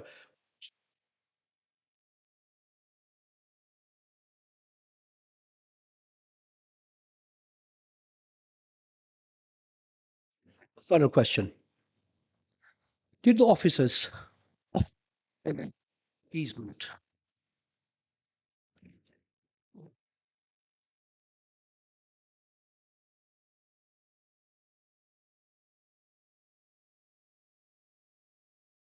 Sorry, could you repeat that? Did the officer ask us to sign a deed of easement? was that an option discussed between you and the office Not this to is a, sign, but to explore the eventuality of a deed or, of or easement. possibly sign it? I mean, that possibility, Yeah. was there any discussion between you, Between our officers, you and the, between us, in terms of examples that he'd given, we looked at the context, and the context is massively different from here to London to the examples that were given, and we researched that as a. But as Louisa said, it wasn't required. We don't need to go to that detail. okay, thank you. Okay, no further questions. You can go and sit in the public gallery now. Do any members have questions for officers? Councillor Hogg. So I have a two-part question, and unsurprisingly, it involves the deed of easement.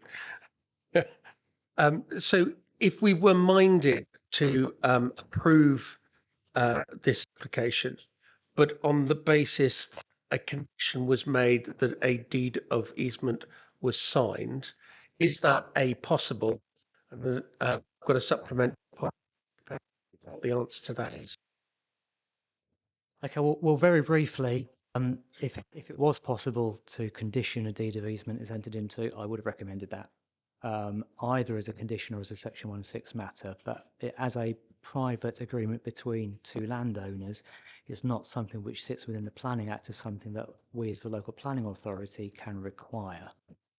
Take into account, subject to Chris's view on the legality of that. Chris, can you come in, please? Yeah, that's well said, James. If I may say, Chairman, it's very rare, and there's been a recent case, the Ministry of Sound in London, where you know this, where they have made a deal, and it does break that done in every case. Not for me to decide. That's right. But there was a civil solution, but it wasn't something that could have been imposed in a planning consent. Otherwise, the local authority would then put a condition in then, and that would be the end of the story.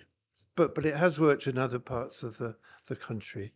And in my experience, and I've been around a long time, as you'll see, but I've never come across one. They waking up to them in the city. Thank you. You want to come in? Yeah. Yeah, through you, Chair. So, yeah, firstly, on that very point, we as a committee can't oblige the applicant to enter into easement or refuse on the grounds that they won't. Particularly, you know, we don't have the power to stop people from making noise complaints. If people do make complaints,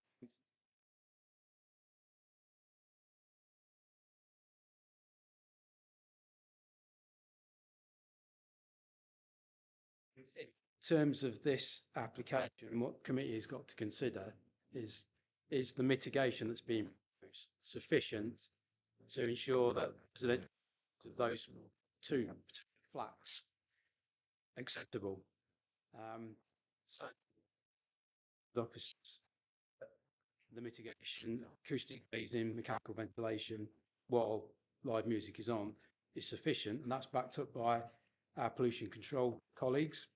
They mentioned that in an ideal would have been good to design the thing from the outset facing the other way round, but it doesn't acceptable is whether or not there is sufficient mitigation, and that's what members need to consider. Thank you. Councillor Hussain. On the same subject, if the developers are not happy with doing that, in the future, if there is complaints, they would go through the council, and then council would have to deal with it. And you know, it's more work, should I say, for officers. So, is it something that the council makes in our interest? You know, I'm pro-development. At the same time, I want the city centre to be new and vibrant, etc. But at the same time, I want to protect our old assets. So, is it something that the council could potentially be responsible for, to provide some sort of guarantee to or its owners? As a deed of easement, can the council do?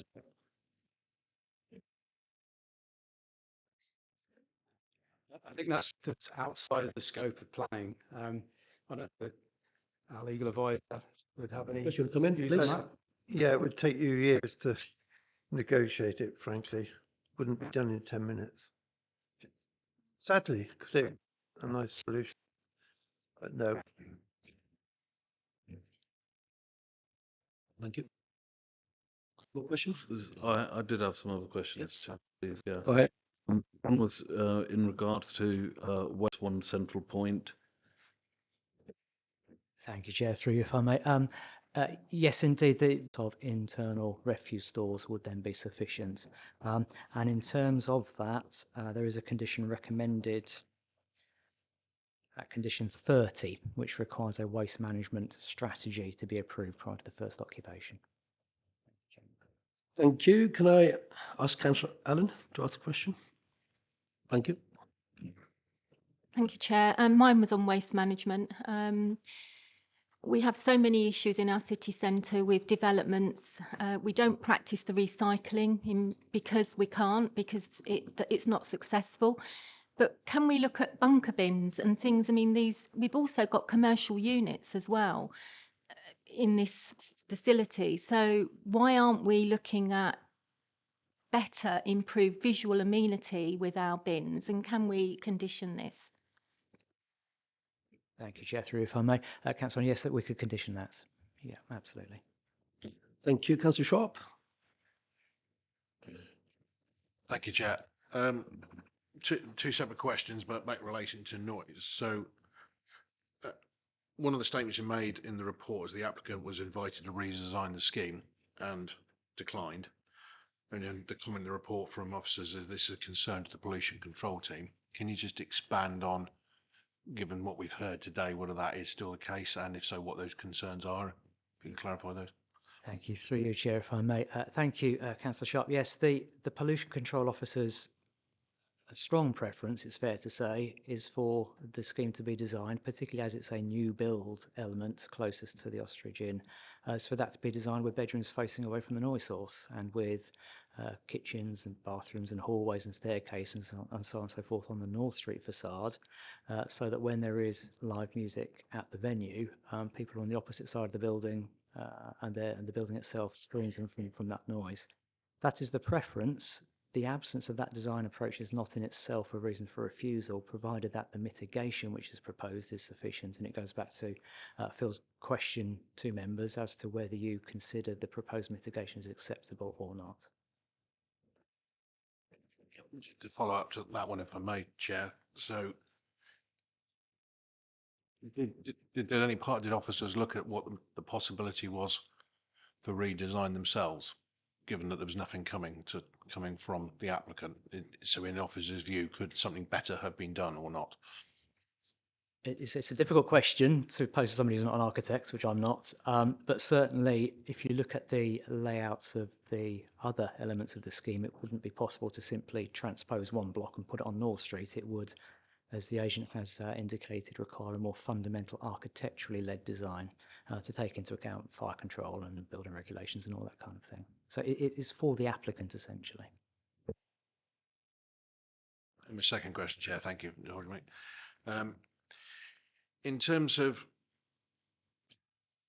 additional measures that may be required, because there's a comment that if post-construction, that the measures that the applicant has laid out in terms of additional glazing and forced ventilation, that they should be measured post-construction. If they aren't sufficient, what measurements, can you just clarify what measurement and what level that is going to be benchmarked against, and how does that compare in relation to the concerns from the objectors?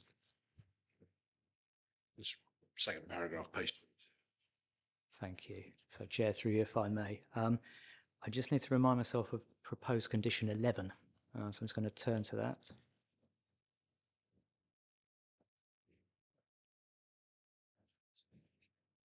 And those are essentially the internal noise limits which the Environmental Health Officer is satisfied with as being appropriate, whether there are noisy music events going on or not. And as it's been explained to me, once the scheme is completed and prior to people moving in, then the mitigation will be tested. And if it doesn't generate the level of mitigation which is expected, then further physical measures would be required. And that could be thickened acoustic glazing, further upgraded mechanical ventilation vents and so on and so forth. So the purpose of that condition and its second part wording is to give that validation, essentially, that the expected measures have done the trick. Thank you. A further question? Yeah, go ahead. Sorry, just to follow up and appreciate this may be a bit technical. It might not have it to hand. So if I'm reading this correctly in condition 11, it's talking about not exceeding 27 decibels of 5, so LAEQ in 5 minutes, whereas WH guidelines is 30 in 8 hours. Is that correct? So can you just explain the differential in that? I can do. Thank you, Chair. I can do my best. I'm just looking at the noise assessment, and we have forecast decibel levels at the facade, so on the external of the window, of 67 decibels, 65 decibels, 63 and 62 decibels, and that's on the essentially the 5 duplex maisonettes which are closest to the Ostrich Inn. The concern with music noise is its peaks and troughs and bass music and so on and so forth. It's not like road traffic noise or the ocean, where it's quite consistent in the background and you can measure it over a longer period. It's almost more like a passing train in terms of noise measurement methodology, so that you look at the peaks. How loud is that peak? And it's the peak which is likely to wake you up rather than the softer background noise. And that's why the environmental health officer has agreed to that 27 decibel limit within the units. So just to conclude, in your view, that's quite a strict limit for a peak level then? Certainly that's the advice that I've been given, yes. Councillor Rush. Thank you, Chair. LP 46 says city core policy area preserve and protect existing retail. Principle of good acoustic design have not been followed. Could you comment on that, please?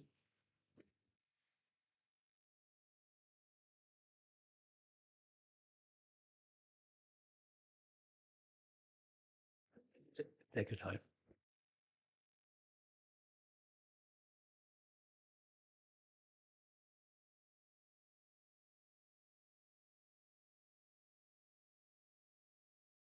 Thank you, Chair. Through you, if I may. So in terms of the protection of the retail core, we have two elements here. We have the importance of the primary retail frontages, and I might just nip back to that slide, if I may.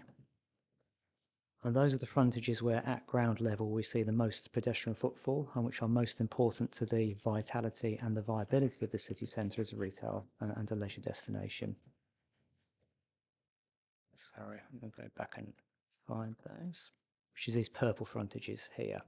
And we see that, surprisingly, the main historic facade of the former Co-op department store along Park Road is not a defined primary shop frontage. So that doesn't carry any policy protection to be in retail use at all, albeit the applicant proposes flexible commercial uses there, so still coming and going and employment activities on the ground floor.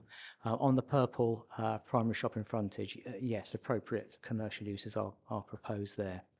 In terms of the loss of a large department anchor store itself, I'm satisfied that the applicant has gone through a significant and an appropriately robust marketing campaign and has appropriately demonstrated that there is no potential future occupier for a department store in this location.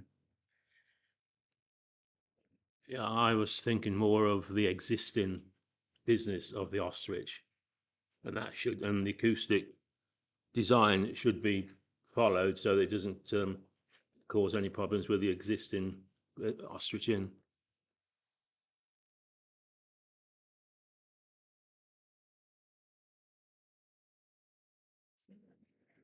So yeah, just going back through you, Chairman, just going back to what I was saying earlier, there are different design approaches to this. One which has been mentioned earlier, which would have been the preference of our pollution control team, would be to flip it round the other way. However, an alternative to design involves the mitigation that's being proposed, i.e. acoustic glazing, mechanical ventilation. So these are different design approaches, but they both achieve the same thing effectively, which is sufficient mitigation to ensure people living there are not going to be adversely affected by the noise from the pub when it plays loud music. Thank you. Councillor Hussain. Thank you, Chair. It was something I was going to ask the developer, but unfortunately we've run out of time. So I'll ask the officers. I've got two questions. The first is, in this time we live in, there's technological advances in sort of sound, acoustic design development in the sense of modelling. So do you know, with this layout, if there was any sort of modelling done in the sense of potential future impact or changes in noise? Thank you. Through you, Chairman, if I may. As I understand it, the worst case is the only scenario which has been modelled, which has been acceptable to the pollution control officer. And sorry, the second question was in regards to the retail frontage along Westgate. So at the moment, there are other plans, obviously, about the city centre and the railway station, etc., the railway quarter. A lot of those people, once that's in place, will come through Queensgate or potentially down Westgate. The new section that's being developed, I mean, I was pleased to see the Victorian section being retained, but it doesn't, looking at the site visit and the black and white pictures we looked at the time, the plans, I would say I was a little bit, taken back at how, unfortunately, how bland it looked at the front. So if people are walking out of the Queensgate doorway, I feel like planning officers need to maybe do a little bit more about the street scene, because although there's shops and retail there, the rest of it wasn't in keeping with the existing buildings on either side. Councillor Hussain, what's your question? So I'm just saying, is anything that could be done in the future about the design of frontages like that, rather than it looking so bland? Is that relevant to this planning application, this question? If I may, Chair, condition 9 recommends a shut-front design code, and that is specifically to secure more traditional and elegant shop fronts in this location, rather than simple plain sort of aluminium facades that you might see elsewhere. So it is something which the Conservation Officer is keen on and has recommended, and is in the conditions accordingly. Thank you. Councillor Jamil. Thank you, Chair. I'm going to ask this because the highways people have been sitting there and waiting for a question, so I'll ask you a question. Car parking. We're going to have 120 odd units. I know we've got 250 secure long-stay cycle parking stations. What was your role in this? What did you role? Because I can't imagine 125 units and none of them are going to have a car. So what, in an already congested part of the city, where would they go? Through you, Chair. I'm sure you're aware, Councillor, that there is a planning policy that for the city core we are unable to require any additional car parking. So the idea behind that policy is that any people who do choose to own cars who live in the city centre will use the various public car parks that are around. As part of this application, the applicants have also done studies of the surrounding roads and to assess the availability of car parking there throughout the day. As obviously overnight there's usually less car parking in those areas. With it being the city centre, we need to make sure that there's adequate space for residents as well as visitors to the businesses to be able to park during the day. And as a result of those studies, it was demonstrated that car parks and the development is understood to be being intended to be marketed as a car-free development as well. So we've mainly concentrated on ensuring that there's space for the any disabled residents car parking, and also looking to try and increase the number of electric vehicle charging bays nearby, so that it promotes the use of more sustainable modes of travel. We're also requiring travel planning for the site as well to encourage the use of sustainable travel modes. Hello, sorry, I just want to add to that. Obviously, it's policy now, LTM 120, These car-free developments try to as well encourage modal shift to make the people of Peterborough more sustainable. It then ties in with other schemes that we have in the pipeline to connect places to make it more what's the word I'm looking for, to make it more appealing to cycle and walk. And this is the future goal of regeneration, of different regeneration projects that we have in the pipeline that are being done by Peterborough Council as well. So we're trying to tie up our new developments into what we have in mind, so that you might not need to go 1 mile in your car or 2 miles in your car. You'd like to walk, cycle. It produces more footfall for shops that people wouldn't normally go in because they drive straight past them. So that's the reason, another reason why, and they provided enough cycles, parking, etc. This train station's quite close as well. It's walkable.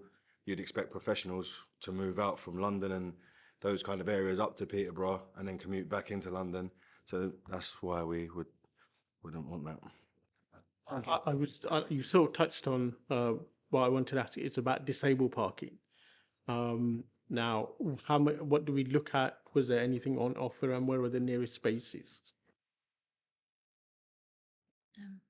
Through you, Chair. There are existing disabled parking spaces on North Street, which they're restricted in terms of the times that you can park there.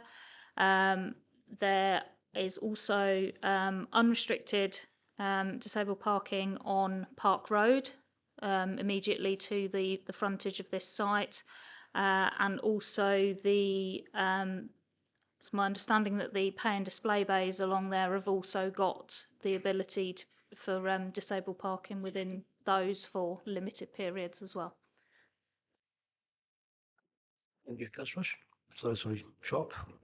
Thank you, Chair. Yeah, and a bit of a follow-up to colleague Councillor Jamil's comment in relation to the disabled parking, because I note the comment in the report that says that there's no occupational spaces for people with compromised mobility, top of page 15. And it's hard to accept. So you made the comment that it's hard to accept, but just to be clear, that's a frustrated opinion comment, is it, as opposed to any legal standing, any view against the local plan, because there's no requirement by the developer to have it. Is that correct?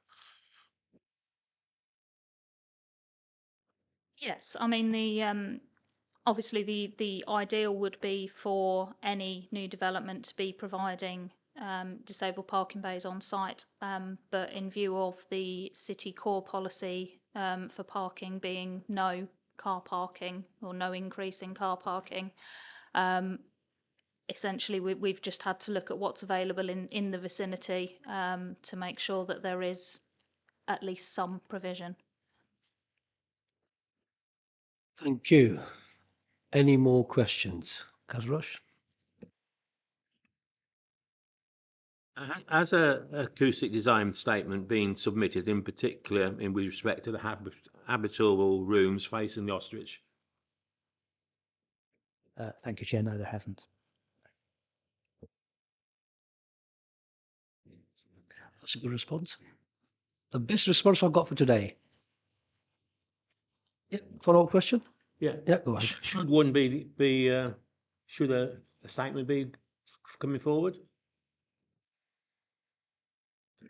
There was a comprehensive noise assessment that's different to an acoustic design statement, which goes back to bare principles, if you like, and is more around the approach to designing a development next to a noise source. So the fundamental question of how the layout is conceived from the outset, and that's what the acoustic design statement would focus on, rather than a more technical noise statement, which we have received.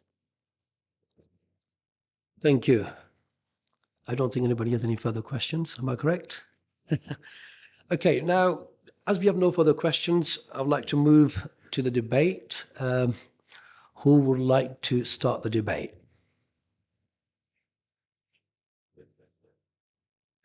Councillor Hiller?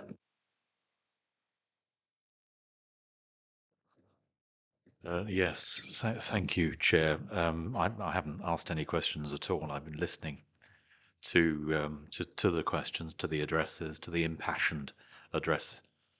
addresses from the objectors and certainly the owner of the pub. I think we're in a difficult position here as a committee, because I haven't really heard any particular objections to the development per se. The number of apartments and maisonettes and the positioning and the appearance, the density, the impact of the size of the development, which is pretty much mirrors what's there already. The big plus on this development, of course, is that it will regenerate a particular area of our city, our inner city, which currently is not particularly attractive. It's not very clean or tidy, and it does look to me in a state of disrepair. You've got broken facades. You've got a beautiful old facade for the existing building, which is growing weeds, and the timber's rotting, and all. It just doesn't look very nice. It's certainly not welcoming to anybody visiting our city. And given what is going on in our city, Chair, with the regeneration areas, the station quarter, which apparently is near formulation from a planning point of view. The North Westgate development was touched on earlier. That I'm assuming will eventually happen. These are all connected, and we have the Northminster site, which ain't a million miles away. So it's important, I think, that we look at this site in the round and look at it very seriously from a development opportunity. Now, I've looked at the plans. I've seen your schematics that you've shown on the screen, and I'm absolutely impressed. Blown away is too strong a point, but I am impressed with what these people have done to create a development in our city centre, which to me is acceptable. That aside, we do have this impasse, it would appear, with the potential, and I use that term, the potential for a noise issue for the viability of the Ostrich pub. I'm having great difficulty in finding concrete reasons for saying, I absolutely agree with you, and this must be refused because of that. We've got in the report, you'll bear with me, Chair, on balance, on page 22, second paragraph's already been cited by Councillor Sharp, I think. On balance, given that the technical solution proposed by the applicant would result in acceptable internal noise levels during live music events at the Ostrich Inn, the proposed development is considered to comply with paragraph 187. And it goes on to say that they can't find, our officers can't find a reason that it isn't acceptable from a noise point of view. That aside, or that included, on condition 11, we've also got chapter and verse as to what the hoops that the developer has to jump through to ensure that is the case. I'm finding it very difficult. The developer has absolutely adamantly refused that they are going to get involved in a deed of easement. It just ain't going to happen. They've said to this committee on numerous questions that have been thrown at them, okay, if it's not a problem, why don't you sign it? Because they don't have to. It's as simple as that. It's a black and white answer, which I have to say I have some sympathy with from a development point of view. If they don't have to sign it, why should they? We can't argue against that. We can't force them to sign it, as already been alluded to by our legal advice. So we're really going nowhere with that. And I think if we're looking to refuse this development on the basis of the potential for noise, and we've already heard that any complaint from about noise issues from a new resident will be taken up by the council in the normal way that these things are. Where are we actually going with this if we're in a corner and saying it's all about the noise? Our officers have told us it isn't, and the applicant has proven that it isn't. I think that's really where I'm coming from, Chair. Thank you for indulging me. Thank you, Councillor Hiller. Before I allow the next speaker to speak, I think the thing that we as a committee need to consider is principal mitigation acceptable or not. That's the main issue that our debate should be focused on. The pollution team does have a concern, but because they've provided a mitigation, we need to debate and see whether that mitigation is acceptable or not. That's my understanding. Councillor Allen, thank you. Thank you, Chair. Coming back to noise, if I think about the residents that may actually go to live in this development, assuming that it's permitted, and the retail unit, the bins, the refuse, if we go to C30, minimum of twice a week, could we have a recommendation where we seriously look at bunker bins? Because emptying all those big, large black bins, I think there's going to be substantial noise twice a week there, just within the development, if we don't consider this, and to other dwellers that live near and close by. So I definitely would like that to be considered. And on noise, I live near to the city centre, and music that only goes on several times a year can be a nuisance. It can be an absolute it intrudes on every part of your life if it's going on and you're not interested in that music. We do need to consider noise as being a relevant fact, and we do need to ensure that the mitigating elements of this application have been really taken into consideration. Before I call my next speaker, I think what we need to understand as a committee, the whole point of the debate is that you give your views, whether you are in favour or you're against, and try to circulate it amongst members, and then they could make an informed decision. Yes, and if you have any concerns that are in favour, please raise them. If they are against, please raise them, so that we could all look into them and then come to a conclusion. Now, Councillor Sharp. Thank you, Chair. Yeah, I mean, some of what I was going to say has been covered by Councillor Hillett in terms of the noise and trying to drum it down, because as I think other members of the committee know, I try and stick very clearly to the facts and the legal position of what we can and can't make judgment on. And yourself, Chair, has also highlighted that the noise has been challenged, it has been addressed, the comments have been made. It's for us to decide whether that's acceptable, and that's what I've tried to explore in my line of questioning for both officers and others. I have to say I have the utmost sympathy for the Ostrich and its patrons. In a completely another area, I have experience of new dwellers, new incomes into an area, having concerns about and raising noise complaints about something, a business or industry that's been long established. So I can understand the sympathise how difficult that can be to address. So what I've been trying to seek out from officers is, if there is a noise complaint raised by a new resident of the development, how clear are we in terms of whether that can be completely knocked out of the park, it's not excessive against what the current situation is, and whether we can control that without putting overdue onus on officers and get ourselves into a situation that puts pressure on the Ostrich. And I think as I stand at the moment, the line of questioning I had with James, that has been addressed. That does seem very, very low levels in terms of against WHO guidance, that we are in a position where we will monitor it and control it.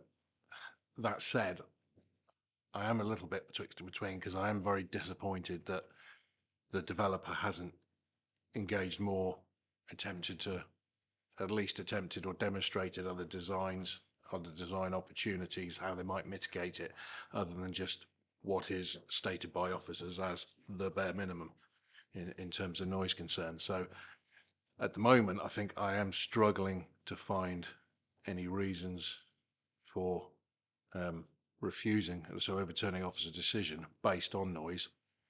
But I am counting that I have every sympathy with the Ostrich, as I say, and their patrons. So open to other people's views, but it's a fine balance in the noise. I'm just struggling with anything that is legal, even though I think the developer could have done more and perhaps should have done more. Thank you, Councillor Sharp. Councillor Hogg. Thank you, Chair, and through you.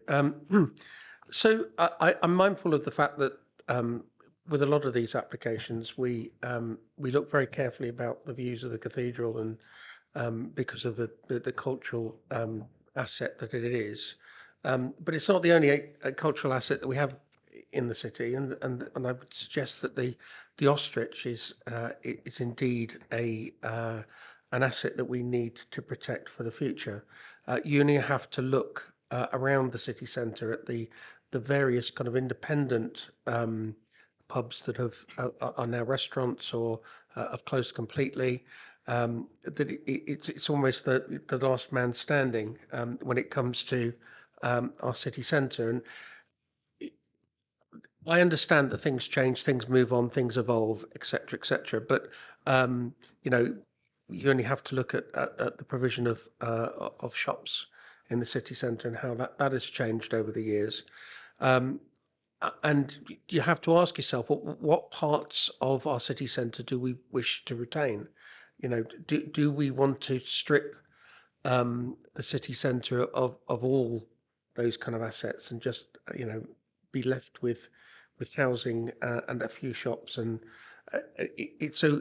I think we do need to place some or due respect towards the ostrich inn when considering this decision. I think it's evident that the landlord of the pub is extremely aware of his responsibilities to neighbours, etc., etc., which is evidenced by the fact that there hasn't been any noise complaints to be noted.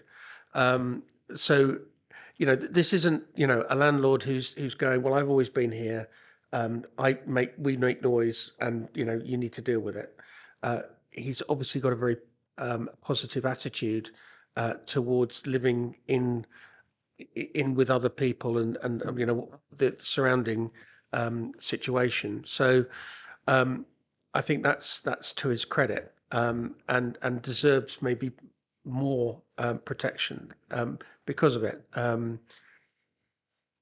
When we come to the actual development itself, I feel that officers have come up with suggestions in terms of how things can be changed, and the developer has looked to see how they can get round these issues in as cheap a possible way as possible without having to redesign. That they're looking at other mitigation, be it sound deadening, windows closed, the different glass being used, etc., etc.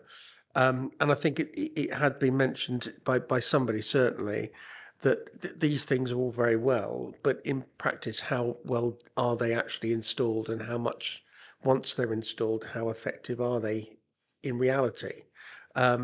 You've also got the situation where a homeowner may well just wish to open their windows, and regardless of the fact that that's not really, but then complain about the fact that there is noise. So I'm mindful of the fact that by approving this, we could be opening ourselves to a lot of work for our pollution team in terms of complaints coming in, regardless of whether or not that they have any substance to or not, that there's still going to be quite a bit of work there.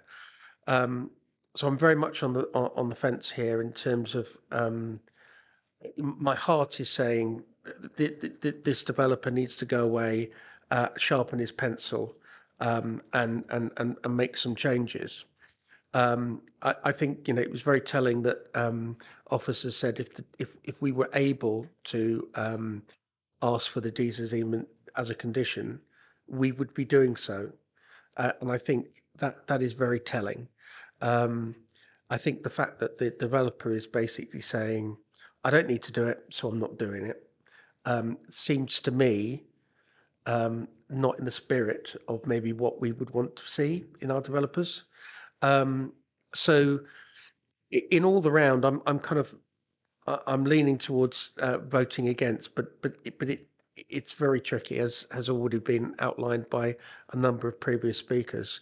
I totally agree that actually the development itself, you know, if the pub wasn't there, then we'd be having a different conversation. I think it looks really good. I don't, you know, I think it's been well thought through, et cetera, in that respect. But we do need to consider the environment that it's being placed into. It's not just a model sat on a table somewhere. We do have to understand how that's going to fit into our city centre. So I'm going to listen a little bit more. Thank you, Councillor Hogg. Councillor Mahmood? Thank you, Chair. Listening to this, the debate and just generally, I think we should, you know, base our decisions on the facts that we've been given and base this application on its merit.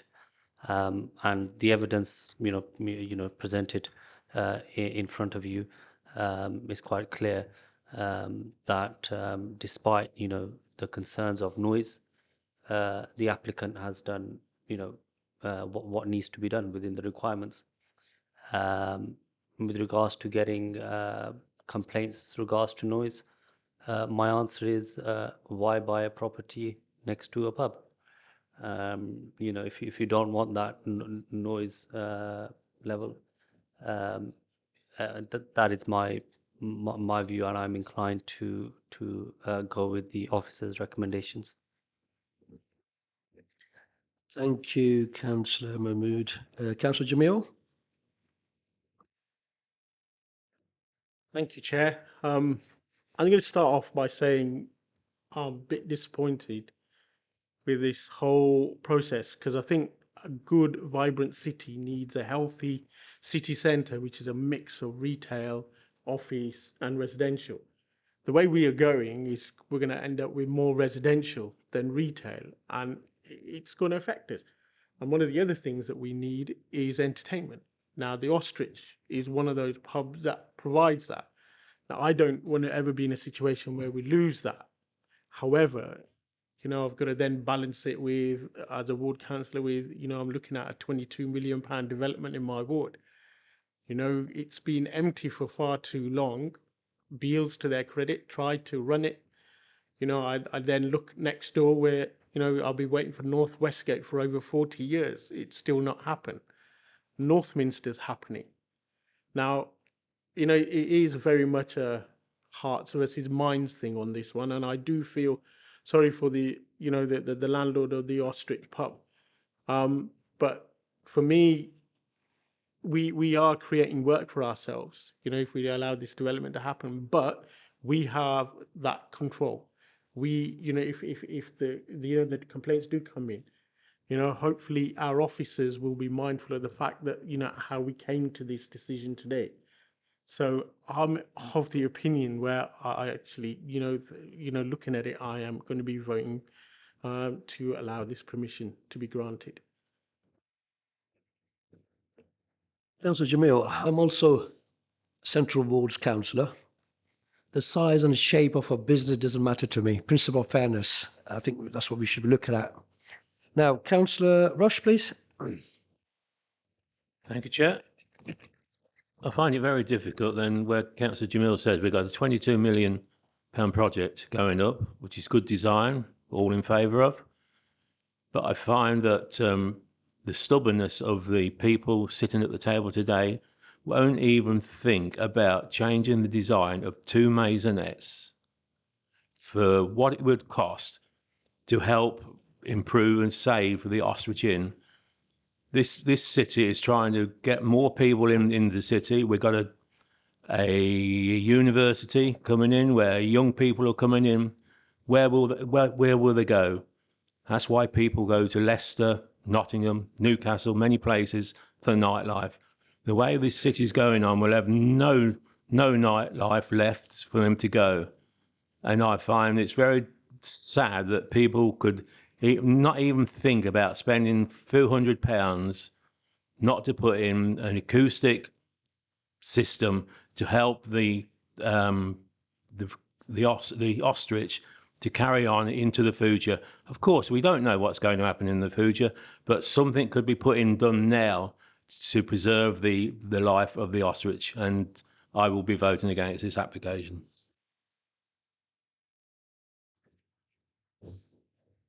Right, I've got Councillor Hussain.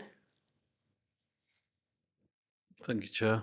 I've gone around in circles on this one, I'll be honest with you.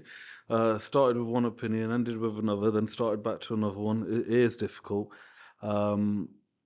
Yeah, I'm disappointed that the developer hasn't sort of bent a little, to sort of listen to councillors and residents and, the patrons of the ostrich concerns. I do like the footprint of the building. I can't say, I like the fact that they're keeping the Victorian building. On the site visit, I can't say that I was overjoyed with, just a facade of windows and brick walls. I wish there was more done. But as officers have said, the actual retail units, they're going to be, more traditional, and the outlook will be more traditional. So that side of it is okay. The one thing I was thinking about, I mean, after all of that, I was very inclined to favour, Councillor Hiller's comments after everything is said and done. What we also have to look at, and maybe we can ask the legal officers for some guidance on this, is if the developers ticked all the boxes of what they were asked to do by officers, and they're saying that the acoustic, values are within what they should be, within the limits.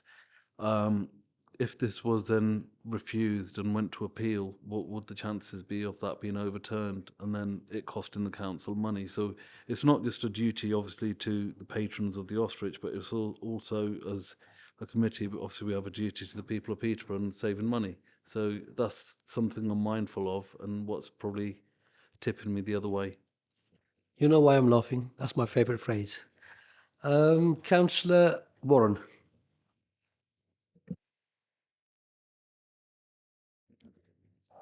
Yeah, thank you, Chair. And for my comments, obviously what I was looking at with this plan application was obviously the agent of change principle, looking at the character of the area and the character of the building, and looking at the highways parking, and understanding a bit more about the parking issues, why we haven't got any parking. I'm satisfied with the character. I'm pleased to see that the Victorian area is going to stay and the old bit is going to be demolished. I'm happy now, satisfied why that we haven't got no disabled parking amenities for what we've got. So we come down to the age of change principle, and looking at this application and looking at it from the perspective of the Ostrich Pub, and making sure that if I can accept this application, to make sure that the Ostrich can still run as a good facility for Peterborough, and making sure that we keep it going, but also looking at how if this application can suit that. So looking at the development, looking at all the evidence and the facts that we've got on a planning point of view, I understand my sympathies go with the Ostriches and thank them for their passionate speeches, and hopefully this will not go against, and understand that on balance, and very finely on balance, I've been around the houses on this one, I'm going to go for the application. Thank you, Councillor Warren. Councillor Sharp. Thank you, Chair. Yeah, 2 points. I mean, the first one was really just to redress some of the balance around my earlier comments, though, because although I made some challenge around whether the developer could have done a lot more, could have engaged a lot more. I think we have to be cognizant and aware that any developer, any business will do what they need to do.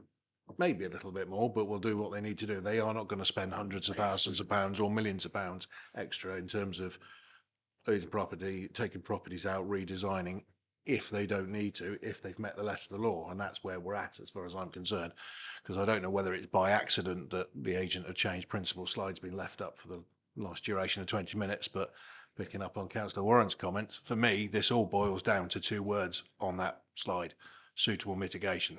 Have they met suitable mitigation? If we feel they have, we have no grounds to overturn the officer's decision. If they haven't, we potentially have, and we'd have to articulate that. I'd still come back to the fact that I am fully sympathetic of the management and the patrons of the Ostrich Inn, because I've been in a similar situation in a business environment where people come in and make points. Our concern is, have they met the suitable mitigation of the developer, and have we got those controls in place within the council as officers, and it will be our environmental officers from a noise perspective, that's going to protect those existing residents. Thank you. Thank you, Councillor Bond. Thank you, Chairman. Unfortunately, this comes down to a planning decision for me. I cannot see any reason on planning grounds to reject this. I think if we did manufacture something and it went to court, would we win an appeal? Probably not. So on balance, I will have to support it. But I would also like to say I'd like to highly commend the landlord for the proactive steps that he has been taking in trying to mitigate these issues before they happen. I think he really does need merit for that. But unfortunately, we are a planning department. There's no planning reason that I can see that will hold up in court to reject this, very sadly. But I will be going for it. Any more hands? If the committee will allow me, I'd just like to ask a question to officers, because I'm really on the border on this. The real question before the committee is that, are the mitigation circumstances suitable? Right, can I have an answer to that before I make my decision? Thank you, Chair. They're not ideal. They're not the optimum, but from a technical perspective, I'm advised that they are acceptable. Yes, you can. Yeah, through you, Chair. So the committee need to consider the proposal as it is in front of you today, rather than any theoretical proposal designed in a different way. And is it acceptable or not? Have all adverse impacts been adequately mitigated? We're advised by our pollution control colleagues that they have to an acceptable standard. So yes, the question for you is, has it been adequately mitigated? And that's what you need to make your decision based on. So your response is yes. Correct. Thank you. That makes it even more confusing then. Okay. Right. It's a very difficult one. Again, I think lots of speakers have said, and I don't want to reiterate what people have already said, because obviously it's been going on this item for a long time, and I understand the importance of it, and that's why, as a chair, I am in favour that we have a robust debate on it, and I want everybody to have, given the opportunity so they can express and we can make a proper decision. Well, the pub, I have sympathy for the pub, and I've been to the pub myself because I normally go there and play pool. And as what they said, it's a very family-oriented pub. When you go there, you welcome you. I've got no doubts on that. So credibility issues on the pub are no issue at all. My only concern is that if they're going to have about 156 flats, and from there they're going to generate income, revenue, isn't it? Because the people are going to use the pub. The question is, why are they against it? That's the question that's stuck in my mind. Why are they against it? Because obviously they're going to generate revenue from it. Because 156 flats, how many people? 300, 400? I don't know. So again, if they are raising concerns, they've got genuine concerns that they do not want to have an impact on the pub. Now, yes, noise, we can't stop it.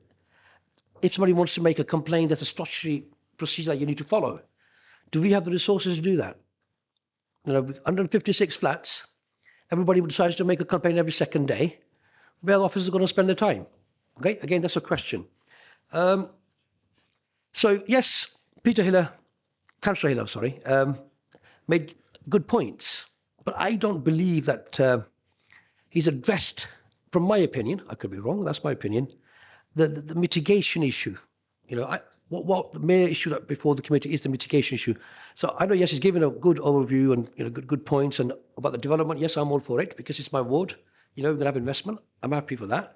But have the mitigation circumstances been addressed? And the size, shape of the company does not matter to me. No, I don't judge people on that basis. I always like to apply for principle of fairness. It's difficult for me. I'm still struggling whether to go in favour of it, whether to abstain, or whether to go against it. Any more debate on this before we go for a proposal? Councillor Sharp. Yeah, thank you, Chair. If I understood you correctly there, you said that you were struggling whether there had been suitable mitigation. Is that correct? But you did ask the officers whether the suitable mitigation, and they answered yes. So I'm not calling you out, but it's a difficult dilemma for us, isn't it? That do we have to go? You know, we're taking officers' advice. Yes, Councillor.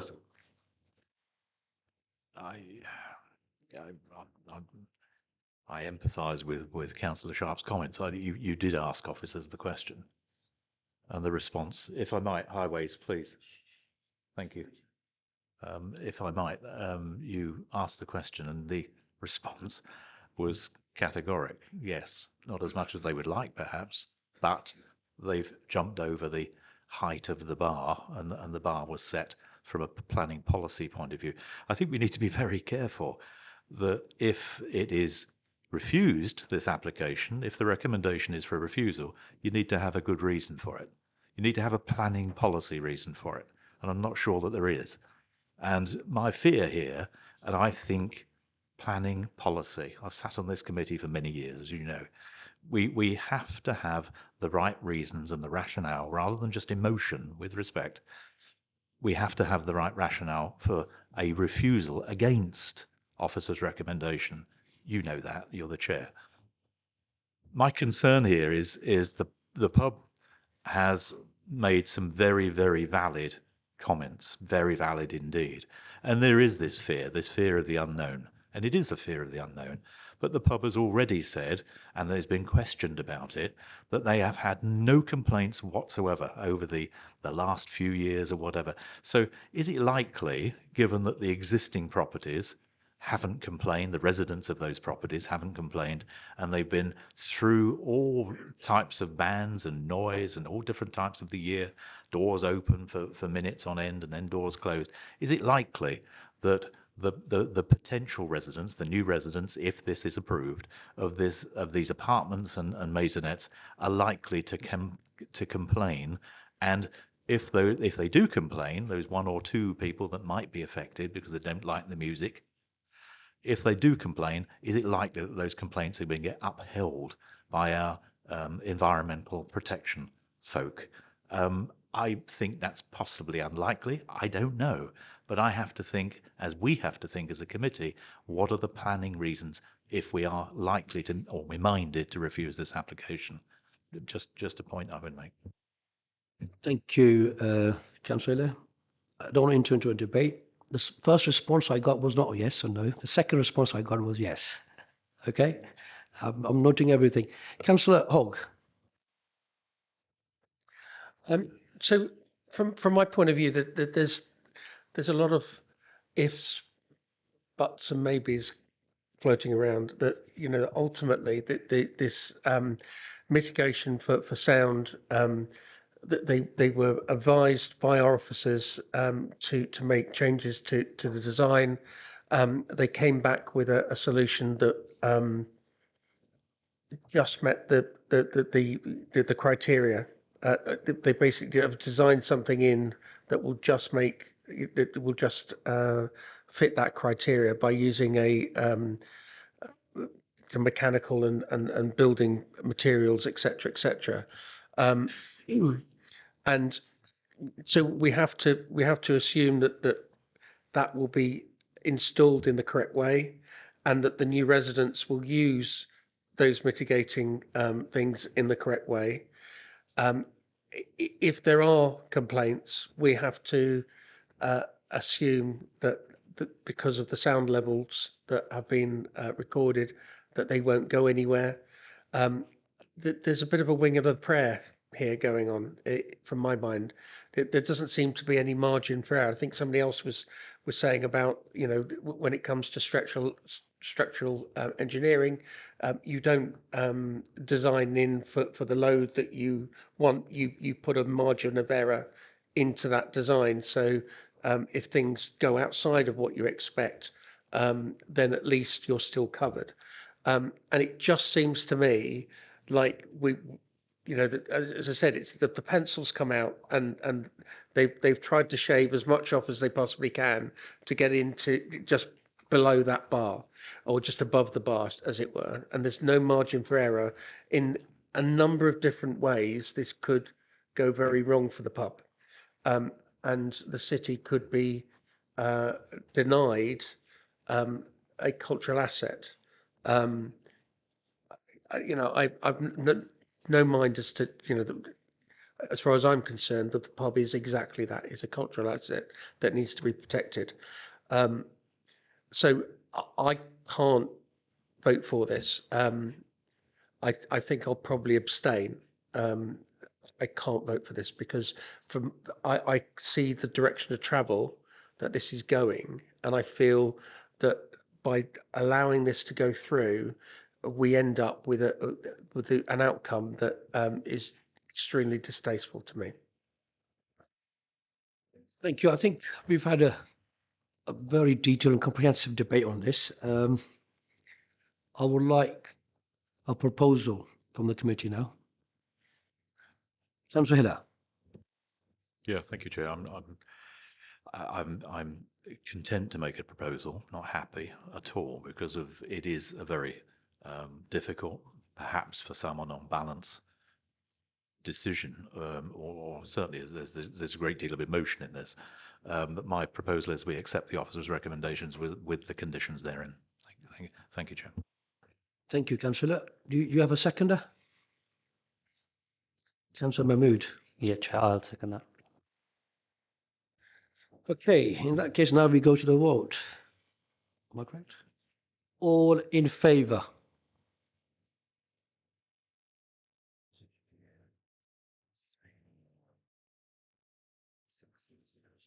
Against?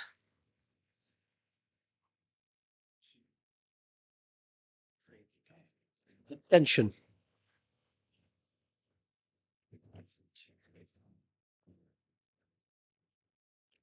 Thank you, members. Dan, please can you read the result? Thank you, Chair. Yes, so the application is approved as per the officer recommendations, 6 for, 3 against and 2 abstentions. Thank you. Sorry, can I just confirm that the proposal was made on the basis of the original condition? Yes. Just 1 second, 1 second. I think the officer wants to come in. Yeah, go on, Phil. Sorry, Chairman, just to, can you clarify that the proposal included the additional condition that Councillor Allen proposed? And also the additional conditions which were in the update report as well? Yep, that's correct. Thank you. Right, members, would you like to have a comfort break? I'm sure you would.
Members, now I've got a meeting at 6 o'clock.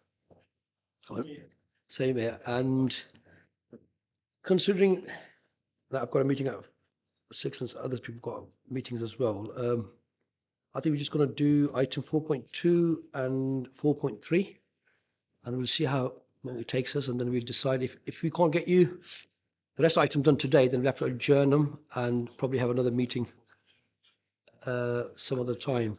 What does committee think about that? Agree? Okay. In that case, we'll make a start on.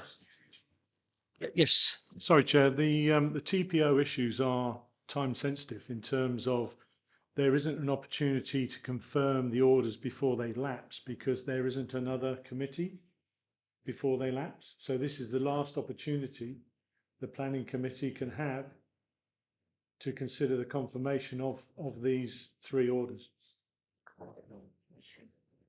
Well, the implications of that, Chair, sorry, are obviously the trees will not have the protection. When's the lapse date? Do you know when the lapse date is? Certainly, they're all at the beginning of September. If we were to try and arrange a meeting in August, not sure a meeting in August. Is it something that could be dealt with the chair and group reps? Is that delegable though? Not okay. if they've been put on the committee, no. Chair, just to point out, sorry, I am on holiday towards the end of August, provided it wasn't, and it's abroad, it's for a wedding. So I won't be available last week of August into September, first week of September. We could probably get something in the first 2 weeks of August, if that would be something we could look at, if members would be acceptable with that. Certainly, I mean, that gives us time to consider and confirm the orders if committee agree. Committee in agreement? Yeah. Okay. Yeah, that's fine. Thank you. Thank you. Thank you, Chair. Right. Agenda item 4.2. Please can I ask the officer to introduce the item. Thank you. Through you, Chair. Thank you very much. The agenda item is for the Elm Tree Tavern on Garden End Road. The planning application is for the demolition of the existing building, the pub, and the erection of 7 3-bed homes, including landscaping and associated infrastructure. The application site is located in Garden End Road, in close proximity to Newark Avenue and Ascot Drive. To the west of the site is the King's School playing field. This is an existing site plan of the existing pub with parking to the north and south of the site. This is the proposed site plan. So the proposal is for 7 new dwellings, making use of the existing access, serving the pub and the existing access of the King's School playing fields, which is currently used by the pub as well. This is some typical elevations of the proposed dwellings. Officers did work with the applicant to slightly amend the design to include some features that are characteristic of the area, so your chimneys and dwellings. These are the floor plans of the dwellings, fairly typical. All the main habitable rooms are served with natural adequate light and a good level of outlook. This is a visual of the proposed scheme looking at the proposed site from Garden End Road. So you'll note the block of 3 terrace dwellings looking towards the King's School playing field access. This is directly opposite the site. This is an image of the Elm Tree pub. The car parking space shown is from along the King's School parking area. visually observe, that will be the King's School playing area to the rear. This is an image from along the site, from Garden End Road looking towards Newark Avenue. The site is located behind the trees, and you'll have the bungalow on Garden End Road located on the left-hand side. Just a slightly forward image of the pub. And this is an image from the Newark Avenue, Garden End Road junction. In terms of neighbour comments, we received 36 objections, raising concerns with regards the historic parking of the area. Some residents had come to an understanding with the previous owners that they could use the area for parking, the existing car parking. Other issues that were raised were driver behaviours in the area, so speeding along Garden End Road. Concerns about the properties becoming rental properties, bins on the public highway, drainage issues and kind of localized flooding was also raised. So was the upkeep and maintenance of the playing fields access, and the fact that work had already started on site. As members observed on site, there was some security fencing on site to secure site. In terms of the update report, an additional objection was received from a neighbour with regards to demolition and objecting to the demolition of the pub. These issues are addressed in the case officer report. An additional matter that was discussed was the agent raised was allowing for demolition works to be carried out within the summer holidays to allow for schools if the proposal is approved. And this meant a couple of conditions were altered to allow for no development except demolition works to commence. So this related to materials and landscaping, and officers were content that the purpose of the conditions wouldn't be impacted. So this was amended. So that would be conditions 3, 7, and 8. And additionally, condition 9 was also altered to ensure that tree protection measures, as agreed with the council's tree officer, were put in prior to any demolition works carried out to ensure that the hornbeam located on the King's School playing field site was protected. In terms of material considerations, the council recognises, the local plan recognises the importance the pubs are for local communities, and there is a specific policy with regards to the loss of existing community facilities, which the public house would be, and that would be LP30. The applicant did submit a viability report and justification demonstrating that the exception was met with regards to the development, and in principle the development could be supported. In terms of the design and character officers were content that the design of the proposals were appropriate, and appropriate landscaping was also secured with native species that officers were supportive of. Neighbour amenity, the site officers were also content that there will be no adverse neighbour amenity impact in terms of overlooking, overbearing, overshadowing. The site does provide adequate car parking facilities and on-site turning facilities. It does make use of existing accesses, so there is no proposed changes to the accesses that the existing building currently uses, and officers were of the view that there would be no adverse intensification compared to the existing pub use in relation to the proposed 7 dwellings.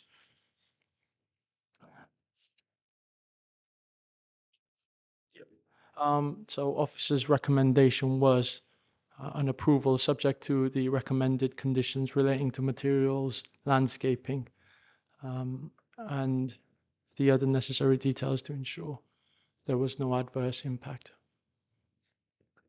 Thank you for your presentation. Please can I ask Mark Fishpool to address the committee? You will have 5 minutes in which to address the committee. The Democratic Services Officer will let you know when you have 30 seconds left and when the 5 minutes have lapsed. When you're ready, if you can please switch on your mic and address the committee. Thank you. While we've got that photograph up on the screen, I'd like to point out one of my comments I was going to make later is the wheelie bins on the left-hand side. That's been an issue for many, many years. It's never been resolved, and I was going to bring that up later on. But you can see we've got wheelie bin issues. We're going to have wheelie bin issues with this new development because they never get resolved.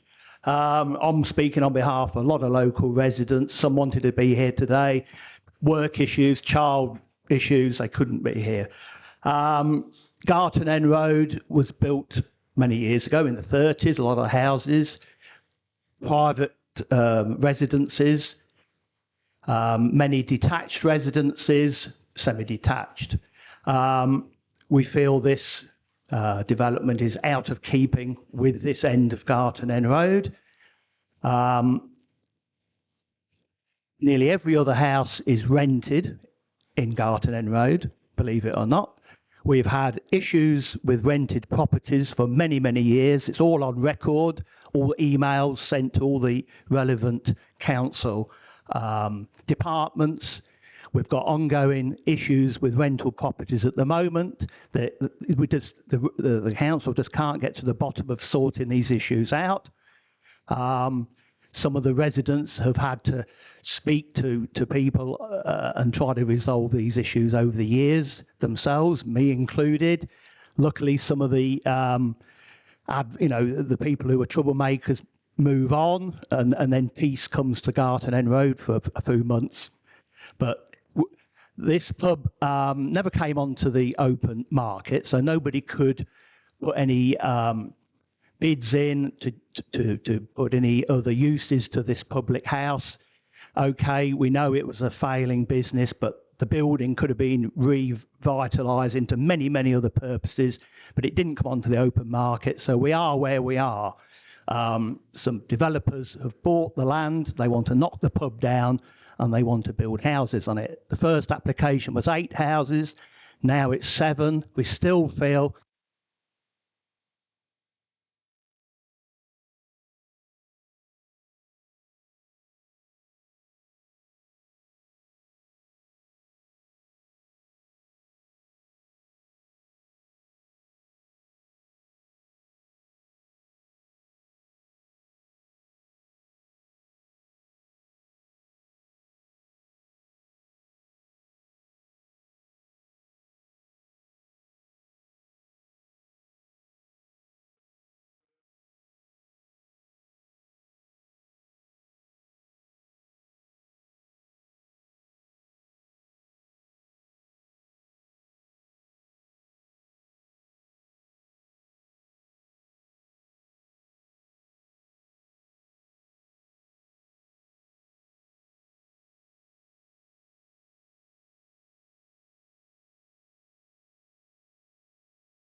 Any more questions? No? Thank you. You may now return to the public gallery. Right, can I ask Tim Slater to address the committee? You'll have 5 minutes to address the committee. Services, sir. You have 30 seconds left, and when the 5 minutes lapsed. When you're ready, if you can, please switch on your mic and address the committee. Thank you. Thanks, already. Thank you, Chair. I'm Slater, I'm Director of 3D Planning, and I've lived and worked in Peterborough now for over 30 years. At the outset, I'd like to thank the City Council Planning Department, in particular Mr. Ali, for his positive engagement in the evolution of this scheme. My client is grateful for Mr. Ali's constructive feedback, and we've evolved the scheme having regard to his comments and those of the other consultees. This collaborative approach is an example of how planning discussions should be undertaken, delivered a good form of development consistent with all City Council planning policy. I have little to add to the comprehensive report other than to endorse the strong recommendation for approval set out therein and urge you to support this application. However, I do want to address a couple of points around this application. I noted that there was discussion on social media a week or so ago as to whether development in advance of the planning permission. It was clarified at the time that was not the case, and indeed we'll have seen a visit that tidying up works following a number of break-ins. This wasn't development pursuant to the application before you. In addition, there's been significant flooding and inflicted on the interior parts of the building. The security fencing was erected to protect the site from further criminal activity. The proposed example of sustainable urban development in a sustainable location, making the best use of an accessible site to meet local housing needs.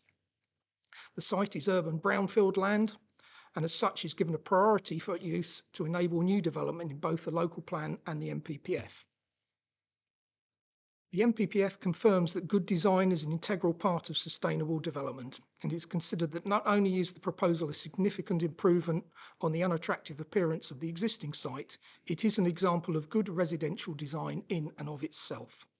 The homes are designed to be attractive in themselves and in the context of surrounding built form, with the front of the development following the curve of the road to present a strong and active frontage to Garton End Road. The homes include solar panels and high levels of insulation to reduce carbon usage and enhance energy sustainability in accordance with the wider sustainability policies in both the local plan and NPPF. The design before you has incorporated all of the suggestions from the Police Architectural Liaison Officer, and he is now content with the design solution set out. I would emphasise there are no from any statutory consultees. In terms of traffic, generation and parking, it's noted that highways have raised no access and that part of CC policy requirement. Further noted that traffic generation and homes is significantly less than that from the former pub use.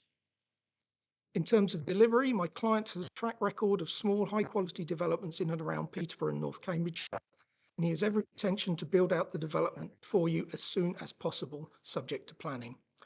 He is aware of concerns locally and vandalism of the buildings and the impact this has on the community, and as such, he would like to demolish the buildings as soon as possible, and to this end, we have suggested an amendment to the pre-commencement conditions as pointed out by Mr. Ali. In conclusion, this is a well-designed, sustainable housing development on a highly accessible brownfield site within the urban area of Peterborough.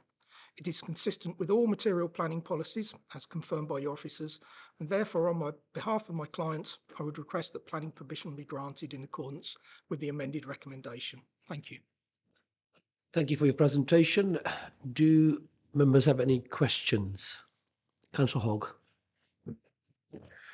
Yes, just one question, and forgive me if it's not I've missed it in the papers, but I note that you've got solar panels on the roofs of the properties, and I just wondered what provision you might have for electric charging for motor vehicles. Is there anything planned in for that at all?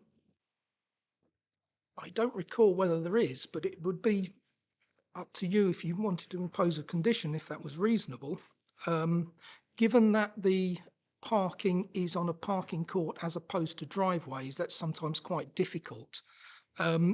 If you wanted to suggest it as an informative, of course, we'd be happy to have a look at it, but I'm not aware it actually formed part of the proposal. Well, that was my point. Because it's a parking court, it's one of those things that if it's designed in from the beginning, is, you know, you can run a cable from the house across the. But if you wanted to do that after it's all built, it then becomes quite a substantial matter for the householder to be able to put into place for their parking space.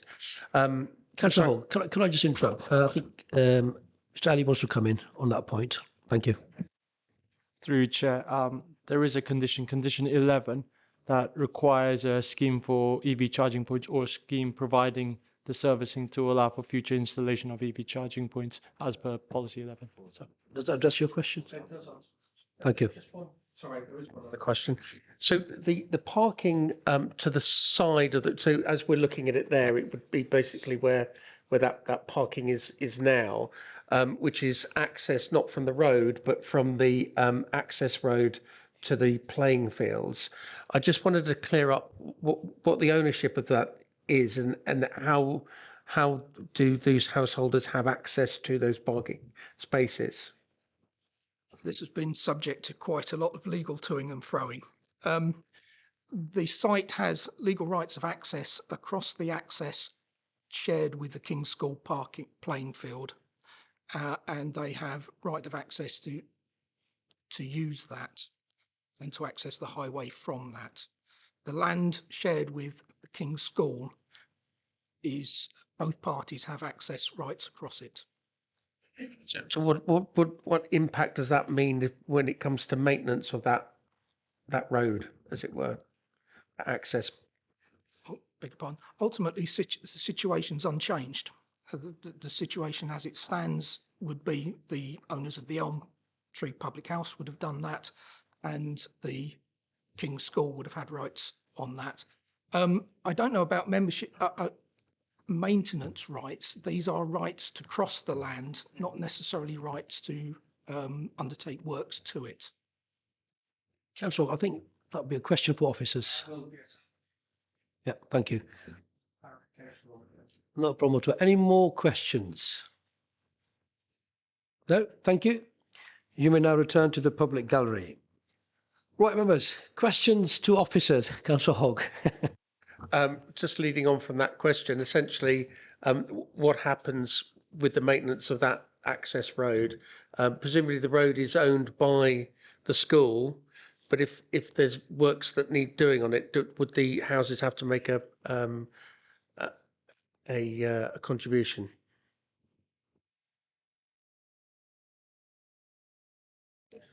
Jamie Donovan, Principal Highways Engineer. Got email correspondence from Joanna Turnham, who acts on behalf of Highways for legal matters. The access road does not form part of the adopted highway. The access road is outside of the application land, and the access road is not in the ownership of the applicant. The applicant will therefore need to demonstrate that it has a legal right of way over the access way of the legal easement between the King's School. So then they've then done that and demonstrated it to you. So that was the initial email that we had going with legals, and then it's been resolved. I think it's been resolved, and as then Ali will demonstrate. Yep. So through you, Chair. Thank you. Yes. So it was raised at the application stage, and you know we did get quite a bit of toing and froing with the applicant's solicitor with our legal team, and they had demonstrated that the pub had been using that access for over 10 years by our satellite imagery alone. So it is an existing access, and as it's outside public ownership or within the council, it would be a private legal matter that would be resolved between either the developer or whoever the new owner of the site or houses would be, and it wouldn't necessarily be a planning consideration. Thank you. Chris, do you want to come in on this point? I was going to say yes, that's all. it's a private matter. When they come to sell the properties, they'll have to satisfy their buyers, but that's not a planning consideration. Good question. Yeah, thank you for the clarification. Councillor Jamil. Thank you, Chair. One of the reasons that I noticed there were the objectors was the drainage. That bend tends to flood quite a lot. Now I've looked on there and it says we're satisfied, but what are we doing in terms of making sure that the new houses won't add to the problems that already exist? Through Chair, there was a drainage strategy, submitted, and the drainage team did ask for details. So the houses are proposed to be drained by soakaways. So the drainage team asked for infiltration testing and to ensure that there would be no other flooding caused on other sites or adjoining sites, and there isn't a encompassed drainage strategy, and we have conditioned that, so that was considered by the drainage team. Thank you. Any more? Councillor Hussain? Thank you, Chair. The site borders my ward. We've had major issues on Enfield Road, Gartenen Road, as was mentioned by Mark Fishbowl, in regards to accidents, to the point where we've had to use our CLF to install traffic calming measures, which is being looked into at the moment. But on here, highways have not put any objection in, although they're in the process at the moment of looking at ways of mitigating or, calming traffic. Is it an oversight on their part?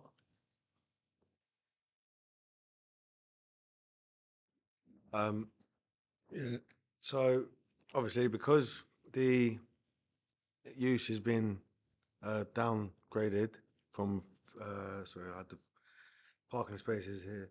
So from 25 spaces to 15, so minus 10 cars in and out less frequently. Obviously, we're in the process of doing this speed calming, so then why there's no need to ask the developer to contribute. We're doing the scheme already, or just as you stated. So it's in the process of planning to be done at the moment, where highways are making plans to address that, because they've realised there is a need, especially on Enfield Road. There's an accident every 3 to 4 months.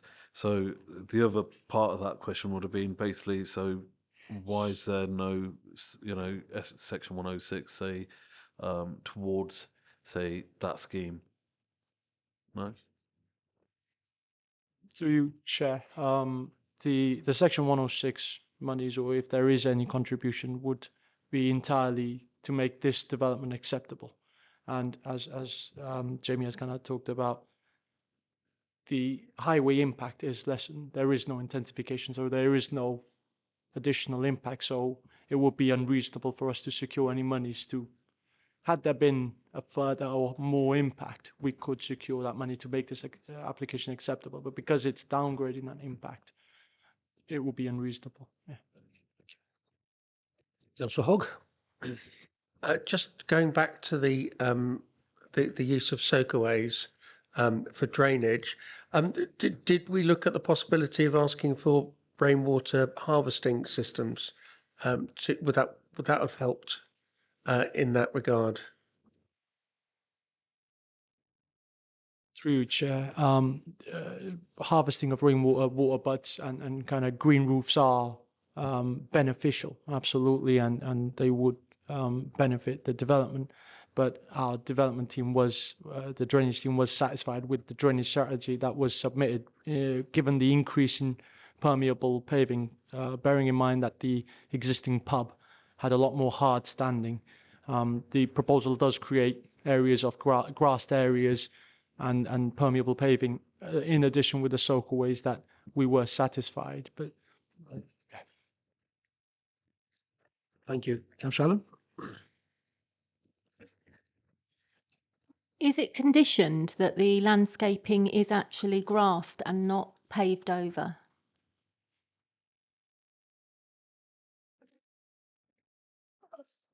There is no specific condition to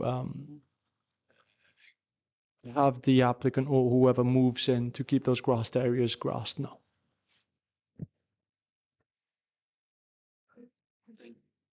Any further questions? No? In that case, we could start the debate. Who wants to start the debate? Councillor Hiller. Just repeating myself that paving can be permeable, so whether it's, and indeed after a drought, grass allows water runoff. It doesn't normally soak in, so possibly permeable paving might be better. That aside, it's rare, Chair, when you visit some of these sites, you actually get quite a good feeling about them. And this was one of those instances when we visited on Friday, walking around the site. I just had a really sort of good feeling about it. To me, it was what we saw there currently was this pub, which is pretty moribund. I don't think there's any question of that. It's in a state of disrepair. We were told at the time that the roofs had been stolen and the place had been flooded and whatever. What do you actually do with something like that? Do you chuck a huge amount of money at an unviable, we were told, unviable pub, or do you try and make it a better place and uplift that area? You've got the playing fields at the back. You've got this fabulous hornbeam, I think, Mr. Chesney feels on that. This wonderful example of a hornbeam tree, one of the finest in the city. We were told by our expert on Friday. I think the houses look well designed. To me, they look well positioned. I don't think 7 is overdevelopment of the site, and I think the sizes of the gardens and the parking facilities, the driveway in, I think was testament to the fact that it isn't an overdevelopment of this site, and I think it would be a pleasant addition to this part of Garton End Road. The tenure of the properties, as I've already said, and stating the obvious, is irrelevant at this juncture. But I would support this. I don't have any reservations whatsoever, which is quite unusual, perhaps, but I support this application. The fact that the developer has already agreed that the demolition of the pub, which is no mean feat, it's a big old pile, the demolition of the pub and the clearance of the spoil will be done during the school holidays, and I was impressed by that, which was indicative to me that he actually wants to build something that is a bit of a legacy perhaps for his firm and his development, and look, this is what I've done, this is what I can do, and for future developments, future applications, maybe that would give us a steer as to the quality of the work. I don't know, that's yet to be seen, but I would be supportive of this and accept the officer's recommendation. Thank you, Chair. Thank you, Councillor Hiller. Any further debate? Councillor Hall. I'll be very brief on this one. I wholeheartedly agree completely with everything Councillor Hiller has said. I think this development has everything to merit it and really nothing to go against it. So I'm quite happy to support. Thank you. Any further debate? No? So can I have a proposer then? Councillor Hogg. Just to accept the officer's recommendations, conditions, etc., and give this the green light. Who's willing to second that? Councillor Jamil? Right, all in favour?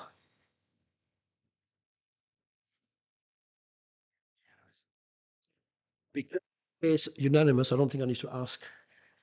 Well, anybody against it? Any abstentions? No. Dan, can you have the result, please? Thank you, Chair. Yeah, so the application is granted as per officer recommendations, and that was unanimous. Thank you. Okay, it's a 5-minute break. Okay, thank you.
officers to introduce the item to the committee, please. Thank you. Okay, thank you, Chairman. Through you. So this application is for the demolition of a former dressmaker's unit and also the ground floor rear extension of an existing dwelling. It would also involve the construction of a replacement retail unit and a single 2-bed flat above. So on the screen there, you see the location plan. This is on Padholm Road. You have, oh, my cursor doesn't show, but you have a road called Corcoran Mews running north-south alongside. That's an unadopted, unmade-up road, which serves a number of properties to the back of Eastfield Road and Padholm Road.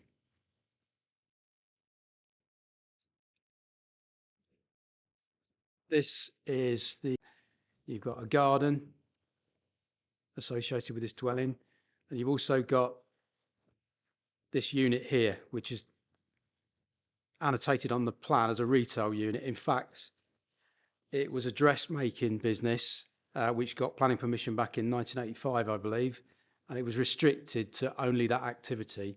So it wasn't what you might call a full-on retail unit. It was more of a kind of place where you'd go for an appointment for a fitting and that kind of thing, not for people walking in off the street. You've also got small front garden to the dwelling and a parking space, a single parking space between the dwelling and the outbuilding. So next, this is the proposed site plan. This is the ground floor plan. So the proposal would infill this space between the existing dwelling number 1 and the next door dwelling number 5. And on the ground floor, you'd have, they've described it as a commercial unit here, but actually in the description, it's described as retail, A1 retail, or Class E retail, I should say. And the site would be subdivided with a fence. So you'd have a garden here to serve the flat above. You'd have a much reduced garden for number 1. Two parking spaces at the back here to be served off Corcoran Mews. One would be for the existing house, one would be for the flat. And then at the front here, you'd have a single parking space in this kind of triangular shaped recess here. So a car would partially be parked in there, partially just forward of it. And this is the roof plan and upper floor plan.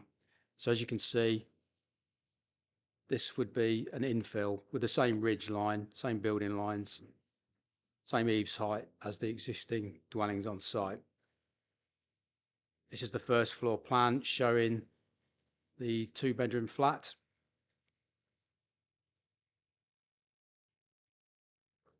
And then on to some existing and proposed elevations, as you can see from the top 2 drawings here. This is the front elevation facing Padholm Road as existing. So you can see there's quite a gap there.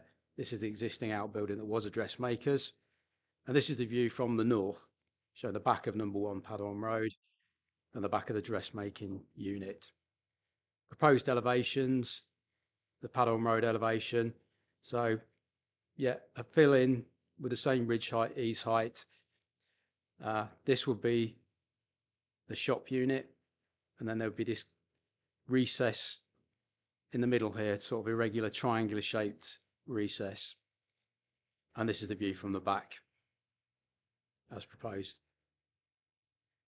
Now onto the photograph. So this is looking at the front of the site from Padholm Road, existing house, former dressmaker unit, and then existing parking space at the front here. Bit of a zoomed in picture here of what was the dressmaker's unit. And what we know of this is it's been vacant for a long time, possibly 20 years or so.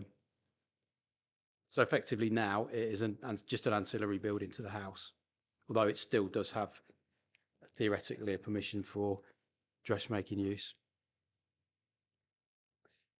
This is the back garden of the existing house. The proposal would see loss of these trees, which are not anything special. One of them is a Leylandii, and also demolition of these outbuildings at the back. This is the road known as Corcoran Mews, which would be the main access to the car parking spaces at the back. This is looking south towards Padon Road, and where my cursor is now, that building would be demolished and 2 car parking spaces would be provided in there to be served off this access. And as I said, this is a private non-adopted drive which serves a number of properties. Another picture from the back garden showing number 5 Padon Road and the dressmaker unit.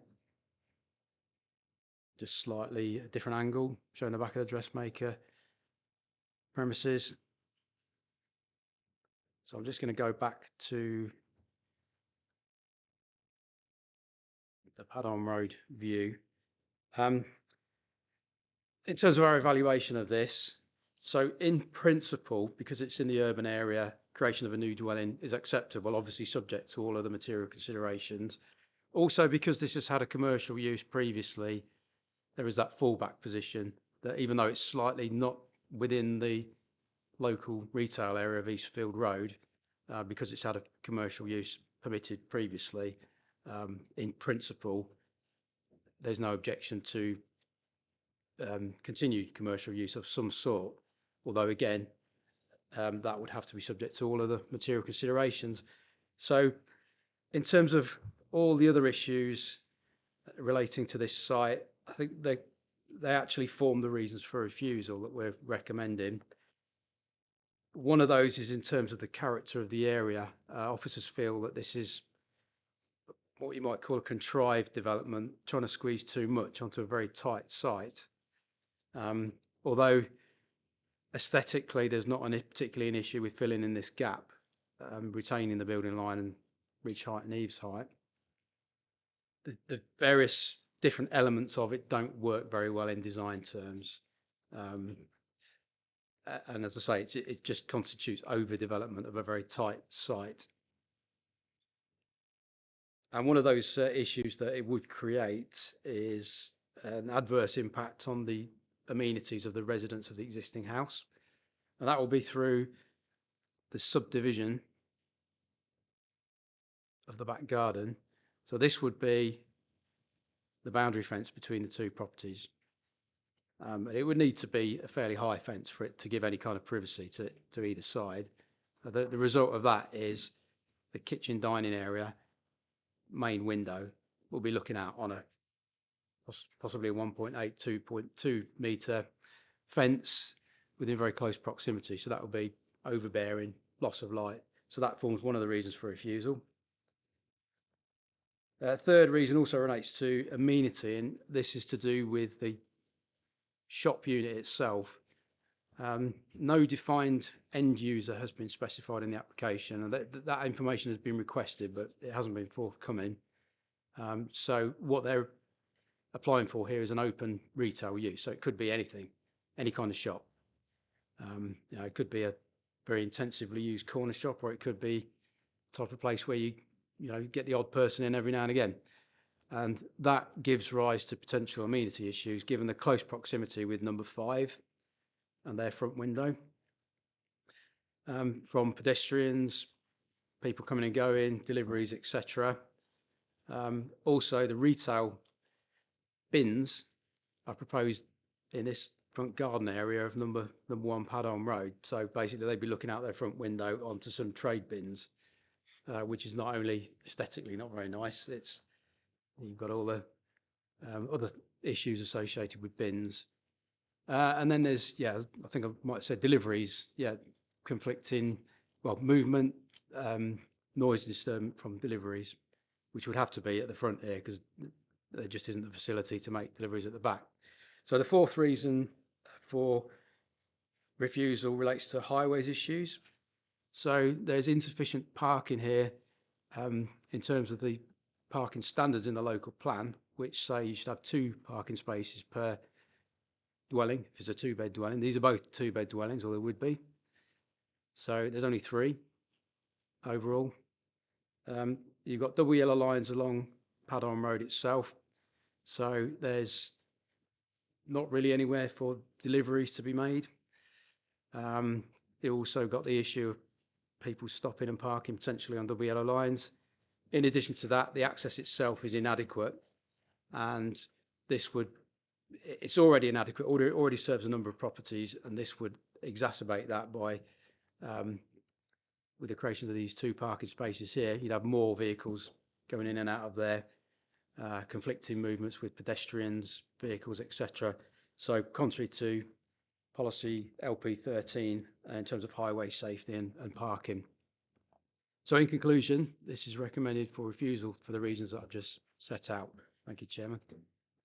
Thank you for your presentation. It was brought to my attention that we've got some late representation to speak at the meeting today. And what was explained to me, I'm minded to accept that the applicant should be given the opportunity to speak. I just want it to the committee. If you're happy with that, I'm minded to give him the opportunity to speak. If you're all right with that, is that okay? Yeah. Right. So can I ask Mr. Jamal to address the committee? You will have 5 minutes in which to address the committee. The Democratic Services Officer will let you know when you have 30 seconds left and when the 5 minutes have lapsed. When you're ready, if you can please switch on your mic and address the committee. Thank you.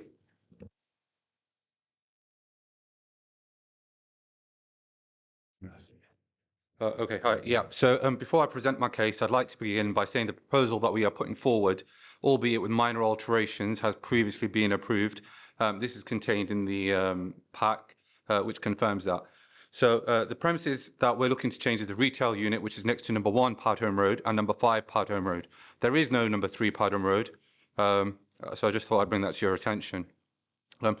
As you'll be aware, the city centre is going through extensive redevelopment and expansion. The area in question is also rapidly growing and is a significant area in the plans for the development of Peterborough. The site is a few minutes walk from the city centre, the university, the library, local amenities and shops. The current site is undeveloped and it has been for some time, and you've seen that from the pictures. The building is in a state of disrepair and the retail side particularly has been left derelict. We have also conducted our research and we're trying to promote the initiative of the paragraph 81 of the NPPF, which advises that significant weight should be placed on the need to support economic growth and productivity. Our proposal is to create an exciting but an affordable opportunity for students, young families and professionals who are able to access all of the amenities on foot. This will all have a positive impact on the growth and development economy, and it's also evidence to reduce the local crime rates. The site currently attracts antisocial behaviour. There's been a number of incidents at the site, including people drinking, urinating, sleeping at the site. We've also found a number of drug users at the site and drug-related equipment such as needles. If this proposal is approved, this will substantially change this. It will improve the street scene, reduce this access, which will reduce the antisocial behaviour and the crime rate, and the area will be lit up with CCTV in operation. This is also going to help the neighbours in the local area, as it will also reduce the antisocial behaviour. So how will we make this an affordable place to live, and why do we want a commercial unit?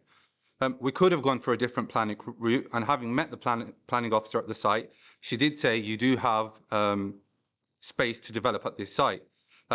However, by having a commercial unit, this allows us to subsidise the rent for the flats upstairs with the income from the retail unit. This is a business model that I am familiar with and have in place and is proven to work in these developments. This kind of business model allows us to charge 20 to 25% less rent than the market value for the residential element, which affects people with long-term residential needs. We want to give an opportunity for these people to find a place that they can call home. I myself am in the legal profession. I was located opposite the job centre on Broadway for about 15 years. We encountered similar problems daily. We were very close to Stanley Park, which has recently been heavily developed due to the problems that were being encountered there. We would encounter homeless people who were in a routine of drinking daily, which would then lead to them taking other substances. This was worrying, and I'd often engage with these people to try to establish what led them to being homeless and become relying on drugs and excessive alcohol. My inquiries revealed that a shortage of housing and affordable housing was a key factor which led people to this. This is what led me to implement this business model we are proposing, which I have specifically helped members of the community. Whilst it's our intention to focus on students and young families and professionals with the project, it's important that we note we are also always considerate of the community in our development proposals. We did help house the people that I've mentioned, and I wouldn't rule housing them again if it was required. We should be providing cheaper accommodation, affordable housing, which helps people from finding themselves in the situation described above. I've kept in contact with a lot of the people that I've engaged with, and I found that in other areas with development such as this, it helps people move on, it helps people find new friends and form new relationships. By proactively engaging with people rather than seeing them as a problem, I've been able to have successful development projects and also work with local charities. On a personal level, I've helped feed the homeless, regularly attend and promote charity events, and to help people who need it the most. I see my property development work as an extension of this. Moving on to the proposal before you today, the retail unit is... 30 seconds left. Oh my God. The retail unit is already in place, and although the changes on this side, it's been included by the planning officer that there'll be no detrimental impact in terms of privacy for the occupiers of the existing residents. The retail unit that's being proposed is for a dressmaking shop, so it already has planning permission for this, and a seamstress for the local who lives in the local area. She's informed us that she's already serves the local residents. Mr. Small, your time's up. 30 seconds just to round up, please. Okay. It's my case that this street would look modernised and well maintained, new building and a commercial outlet. This building could have and would have been, in my respectful submission, number 3 Padham Road. The recommendation put forward by the planning officer suggests the site may become overdeveloped. However, I disagree. Policy LP12 and paragraph 811 of the NPPF. The shop in question, it already has somebody ready to go in there as a dressmaker. In relation to... Time's up now. I can't give any more time. Thank you. Members, do you have any questions? Councillor Hogg, start with you. I feel you got cut off in your prime there. If you could just outline what the plan is for the commercial unit. It's to be used as a dressmaking, so the current use that it already has. We already have a local resident who's interested in taking the premises as it is. It's just that due to the size of it, she's going to face some difficulties, and which is why we wanted to expand and make it newer for her. Councillor Sharp. Thank you, Chair. Yeah, just to follow on to that, I think from the report, the officers asked the applicant herself what the plans were for the retail unit, and no answer was coming. So how recently has that dressmaking come forward then? If you weren't able to reply previously, the problem with this, I was only actually notified of this hearing yesterday. There was a breakdown with the agent because we felt he wasn't conducting his work to an adequate standard, and it was the agent who was communicating with the planning officer rather than ourselves. So that's the reason why it wasn't put forward. Had I been aware that they were asking these questions, I would have responded to any questions that they had. Thank you. Councillor Hiller. Yes, thank you, Chair. Good afternoon. Good afternoon. You mentioned in your address that you considered that the shop you called already had a consent as a dress shop. In fact, our officer was at pains to point out that it wasn't actually a retail shop. It was more a by appointment type of manufacturing area rather than a retail shop. Do you still maintain your difference of opinion between our planning officer and yourself? Our inquiries have revealed that if it was to open as a dressmaking shop tomorrow, there wouldn't be anything wrong with that. If we wanted to open it as anything else, then a planning application would need to be made. But as it currently stands, it could be opened as a dressmaking facility. Thank you for that. The officers have concerns. You'll be aware because you've read the report about the light, the outlook, the amenity loss, overdevelopment of the site, etc., etc. But those concerns aside, do you accept the reason for their recommendation for refusal in that the access to the two rear parking spaces are over a private road, and that access permission may be withdrawn at any time? You haven't included that within the application plan, and therefore that would exacerbate, should that ever happen, I'm not suggesting it would, but should that happen, that would exacerbate the dire parking facilities around that particular area. Would you accept that? No, I believe you've been to the site on Friday. You would have seen at Corrican Mews, if you go down Corrican Mews on the right-hand side, is access to the garage for number 1 Padhome Road.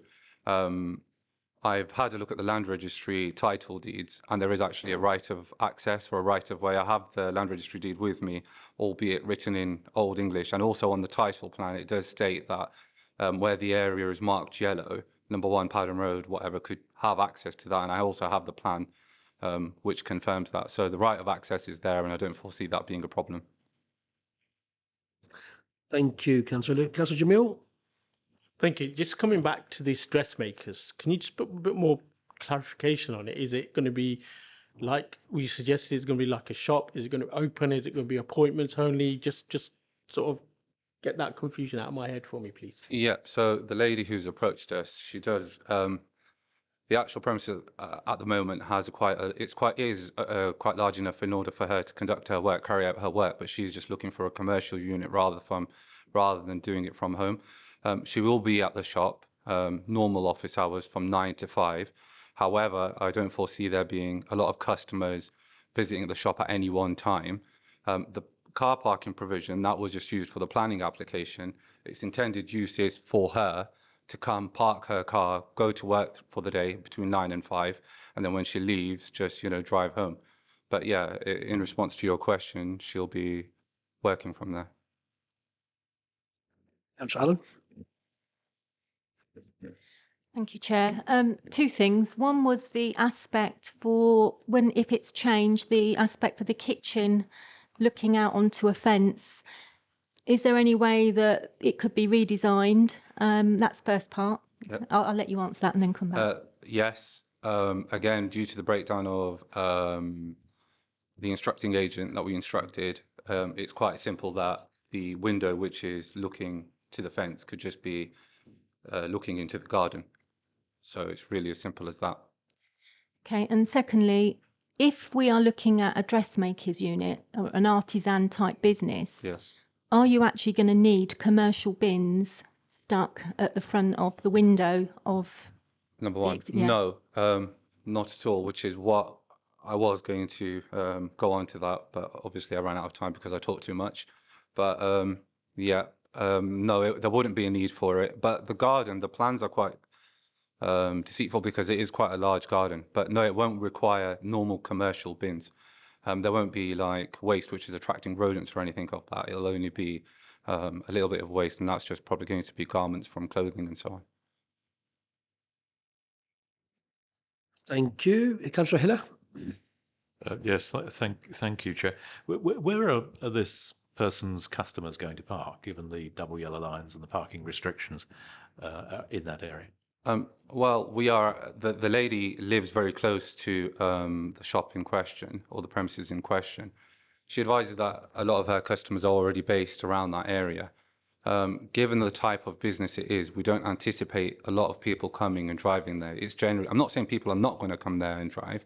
There will be people who come and drive there. They'll drop off their clothing, and then maybe a week later they'll have to collect their clothing. But it won't be a case of having 10 or 15 customers at one time where there'll be an overflow of parking, or there won't be sufficient parking. I know the area. I visit it quite frequently.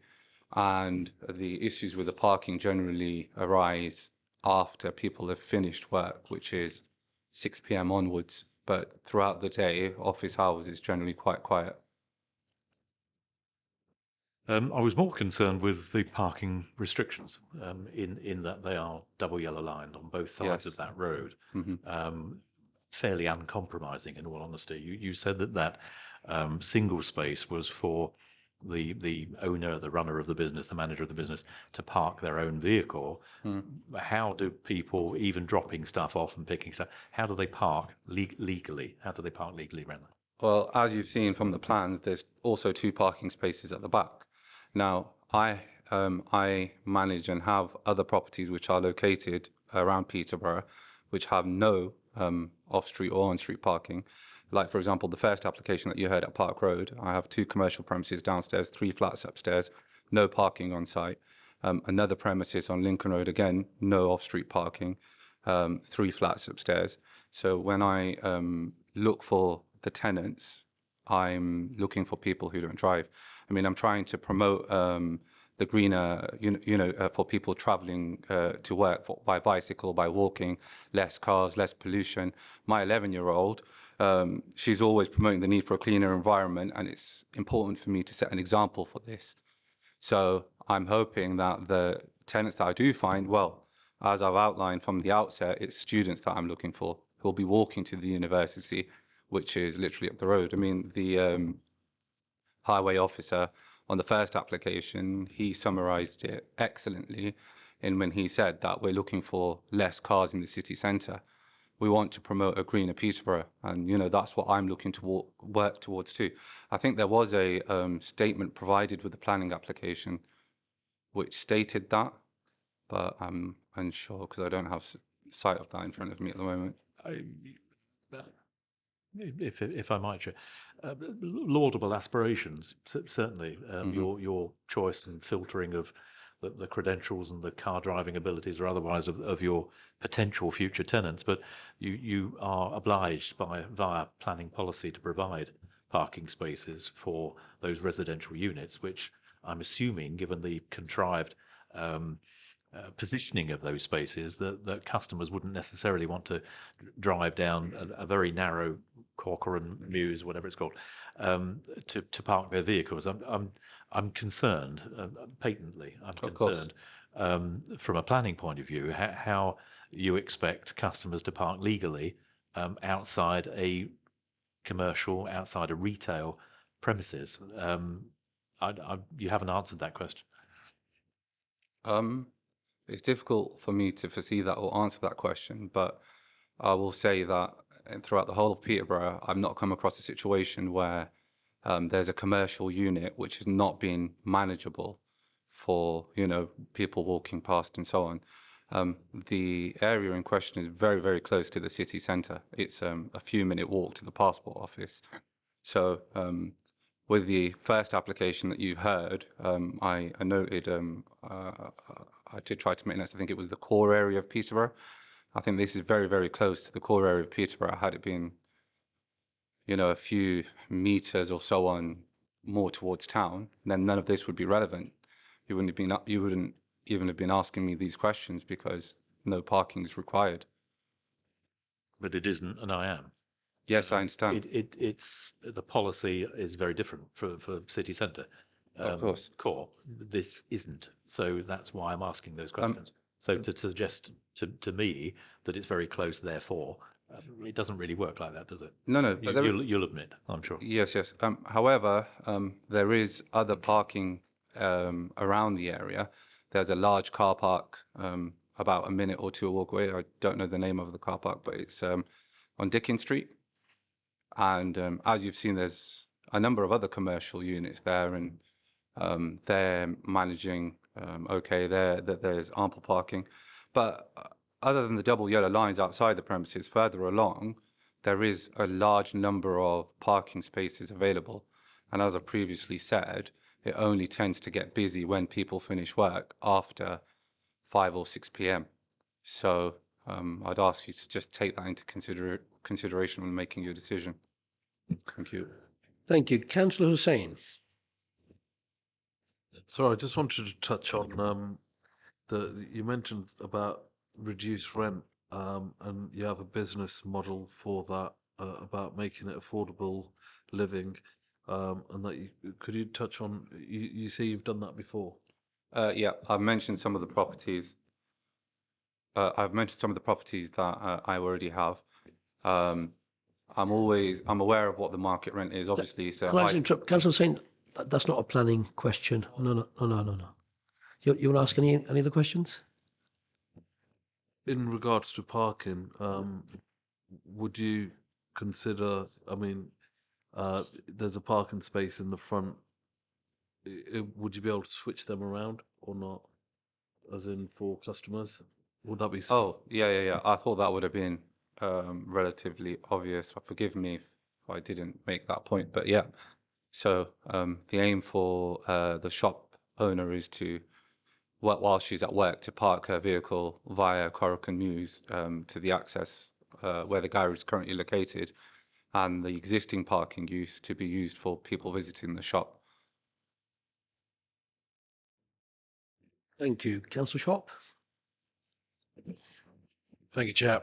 I think I heard you correctly in your statement. You talked about a previous application. It was a repeat of a previous application. Yes. I'd assume that reading from the document, it's the same note that advises that Highways were recommending refusal of the previous application, then it was withdrawn.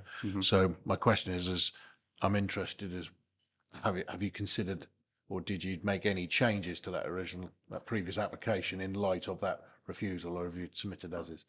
That wasn't the application that I was referring to. The application that was approved is almost identical for the one that's before you today. That was for a 2-bedroom apartment, and it was a retail unit, albeit some time ago. The first application that was withdrawn, yes, that was also mine. But yes, I did withdraw that because of other alterations that needed to be made following the advice of the planning officer. So yeah, we did implement some changes. It was in relation to amenity space and so on. But she did say that she was satisfied on that point on the second application. Councillor Sharp, I think that's a question you could probably ask the officers for clarification. Any further questions? Right, let me have a go. Right, Mr. Jamal, looking at your refusal, it's been refused on all grounds.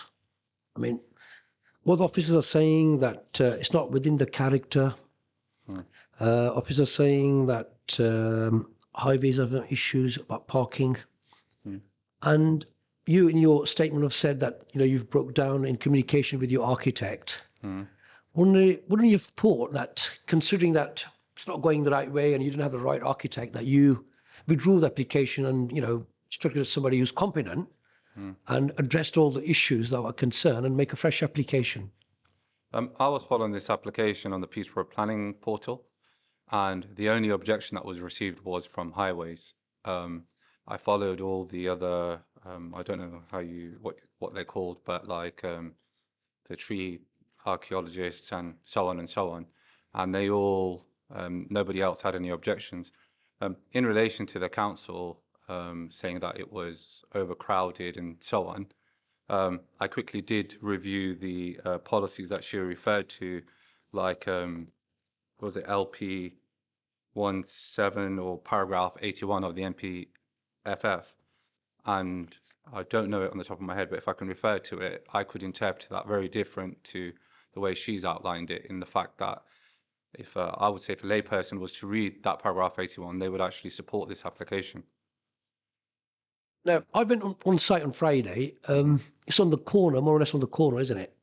And it's a busy road. Eastfield and then going Padham Road. Padham Road is the main road which actually takes you everywhere. So considering that we've got double yellow lines and it's a busy road, do you not agree that the highways concerns are justified?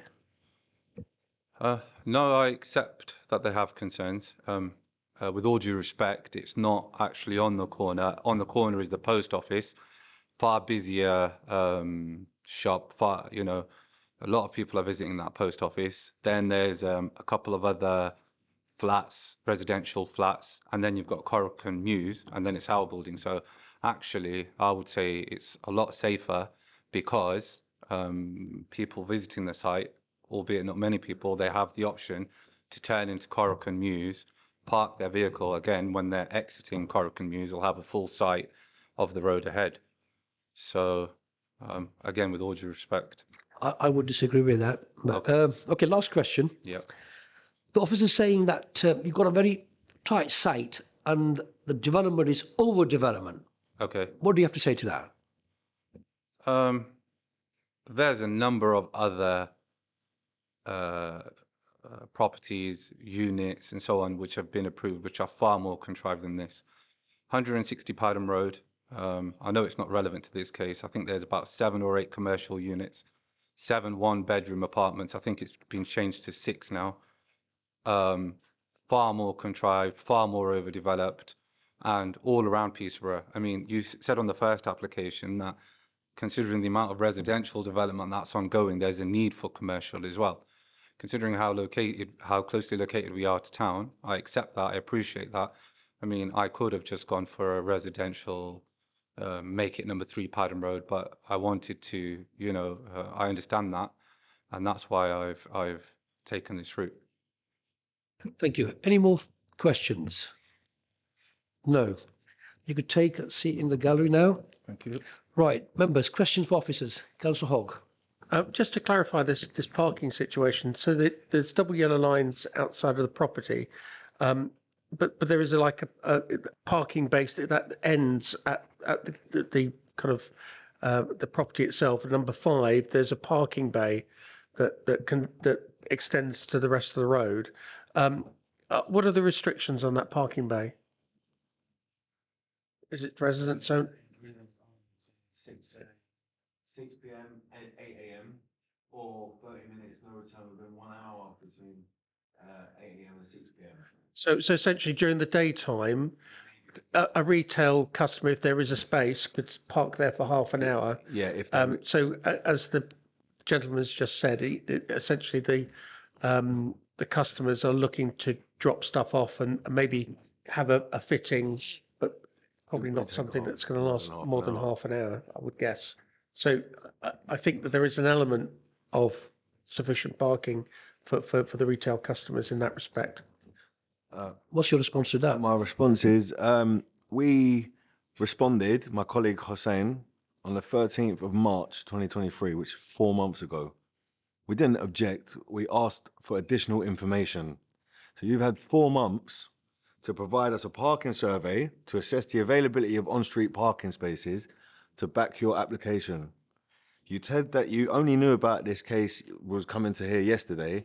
Oh no, oh sorry. All right, sorry, I've not done one of these before. Right, I just thought it was rude not talking to him. So yeah, so you could have gone on the planning portal way before this if you knew like the relationship was breaking down with the architect. So it's taken 4 months from now, and we still haven't received any of this additional information.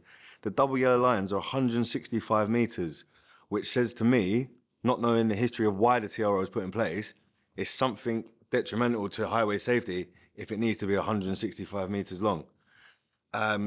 You also then have the parking issues of the site is outside the city centre boundaries, so has to have parking. So it has to have 2 bays for the flat. It also has to, the shop can't use the 2 bays at the back because the residential needs both. Because if someone comes home early from work and someone's in their space, that's going to cause arguments. You could, we also asked, sorry. Yeah, there's on Google Images, I don't know if you want to spin it around. There is a car parked in between your access road, blocking. So how are you going to get in? Plus, it shouldn't be there anyway. Don't be on the line. And there's obviously enough bays for the residents currently that have to have permits. Where do you then give permits for the new guys that are going to live there? The commercial space also needs parking, as per. Sorry, Phil had it up there. Yeah, I'm not sure whether it meets the threshold. It's 1 space per 20 square meters gross floor space, so it needs 1 parking space.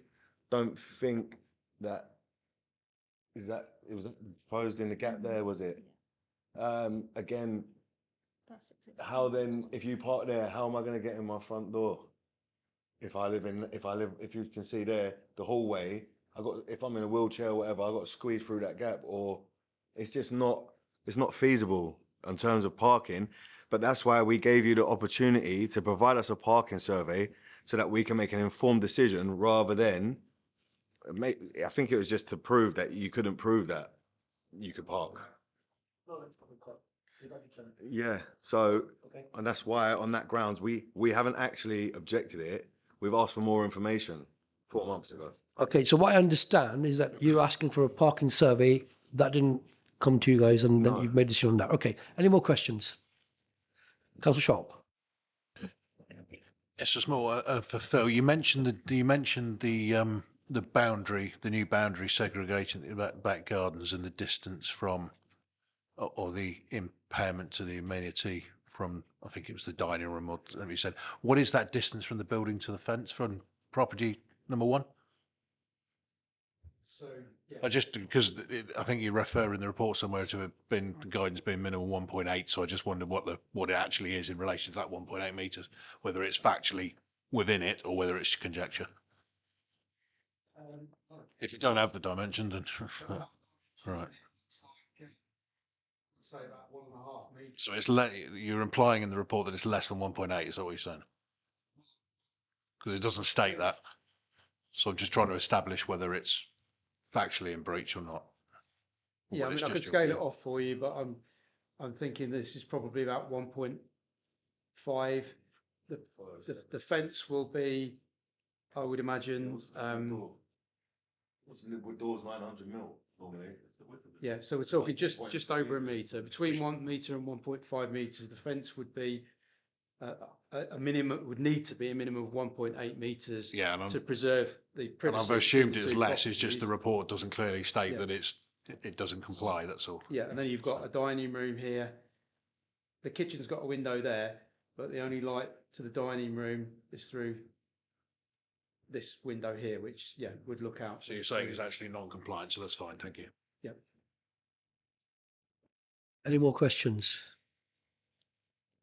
I think you wanted to ask a question, Councillor Schwab, about the previous application that's been approved. You've answered that question, have you? I can answer it. Yeah. So through you, Chair. So there was an approval back in 1985 for the use of the, if I just bring on the picture, this building here. It was a retrospective application, so I don't know how long that building's been there, but it was an approval for use as a dressmaking business. There was a condition on there that it can only be used for that use, for I think it was repair, making and sale of dresses. So that implies that not a normal shop. And the reason for that condition was because if it was an open retail use, it would have been, potential to create amenity issues and parking issues probably. There was also permission in 1988, not dissimilar to what's in front of you now, for filling in that gap, retail unit at the bottom, flat at the top. It wasn't exactly the same. There was more parking and the shop unit was smaller. And also, I mean, these guys will know better than me, but I'm guessing the whole parking situation was completely different back in 1988 and you wouldn't have had parking permits and double yellow lines and the like. So the situation is completely different now to what it was back in those days.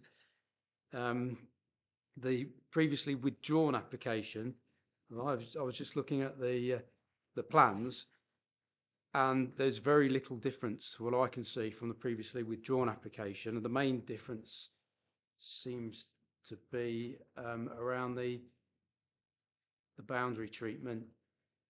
On the withdrawn application, rather than there being a fence there, it went from that corner up there, and there was a slightly different alignment round there, and I believe the bin store was external to the fence. So the only changes I can see are realignment of that boundary fence and the bringing in inside of the boundary of the bin stores, but that's the only changes I can see. And officers at the time obviously advised that it would be refused, and probably give some pointers about what might be acceptable. Hence, this current application has come in with minimal change, and various bits of information have been requested and they haven't been forthcoming. So we have to make a decision at some point, hence the reason why it's here today at committee recommended for a refusal. Thank you for that clarification. Any more questions to officers? No. In that case, members, we could start the debate. Who's going to start the debate? Councillor Hogg? The questions. There are a number of other issues, like the fence treatment in front of the kitchen window. I'm really not happy with that at all. And you know, the number of parking spaces. So there's a number of niggly points here that can't just be pushed to one side in order to kind of be able to move this forward. I think essentially it needs to, we need to go with officers' recommendations, reject the application and get the applicant to re-engage with our officers, probably personally rather than using an agent that clearly wasn't doing the work in the way that he wanted it to be done.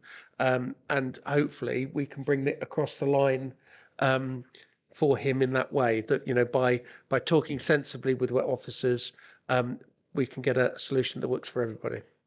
But as it stands, I can't, I have to go with officers' recommendation. Thank you, Councillor Hogg. Councillor Hiller?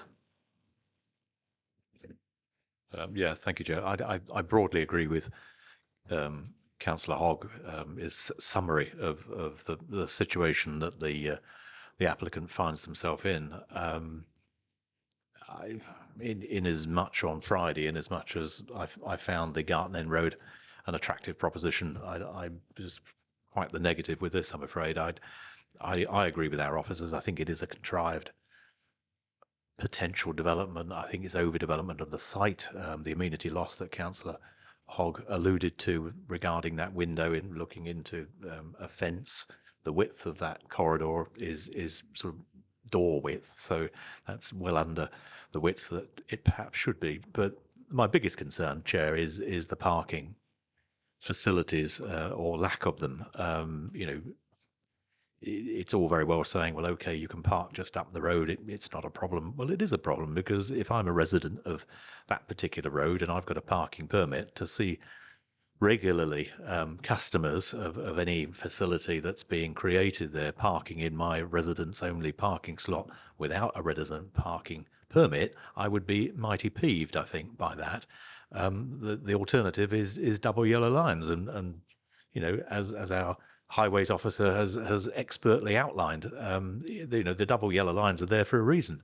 There are potential issues, traffic issues, safety issues, and I think you know, we set a dangerous precedent here if we're just assuming that customers can park willy-nilly, and we're almost sort of advocating that. I'm not comfortable with that at all, and I think that I would certainly be accepting our officer's recommendation to refuse this for the reasons that they've outlined. Thank you, Chair.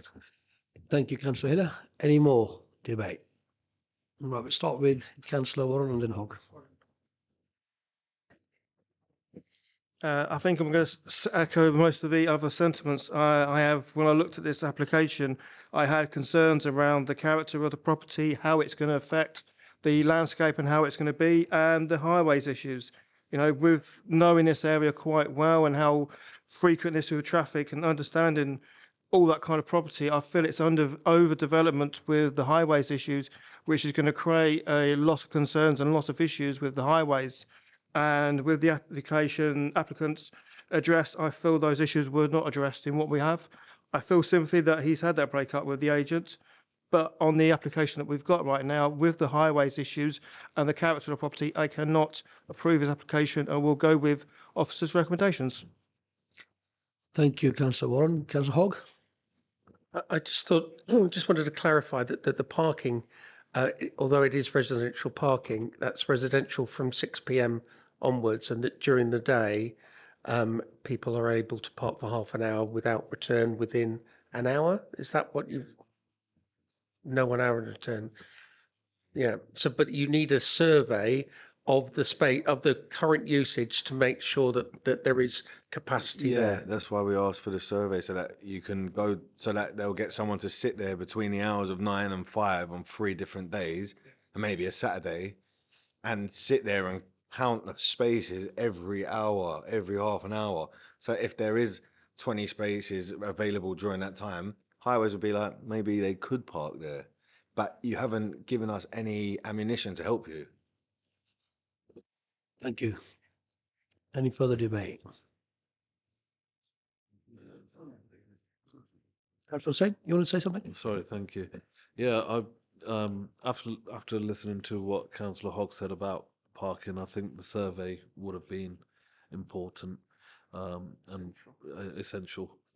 Thank you. With the fence, with it being apartments or flats,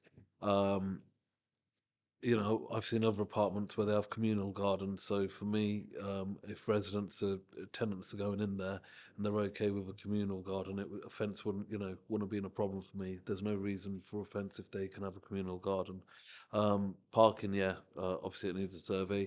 For the unit itself, from my understanding, this dressmaker or lady can go in there into the current unit. So for me, the development would have been an improvement on what's existing on the street scene. So I think had the applicant done the street survey, I would have been in favour of this application. Thank you, Councillor Allen. Before I allow you to speak, Mr. Jamal, I know you're raising your hand. According to the procedures and rules, I'm not allowed to give you an opportunity to speak, right? This is a debate amongst committee members and then we make a decision, okay? I'm not trying to be rude, okay? Thank you. Councillor Allen.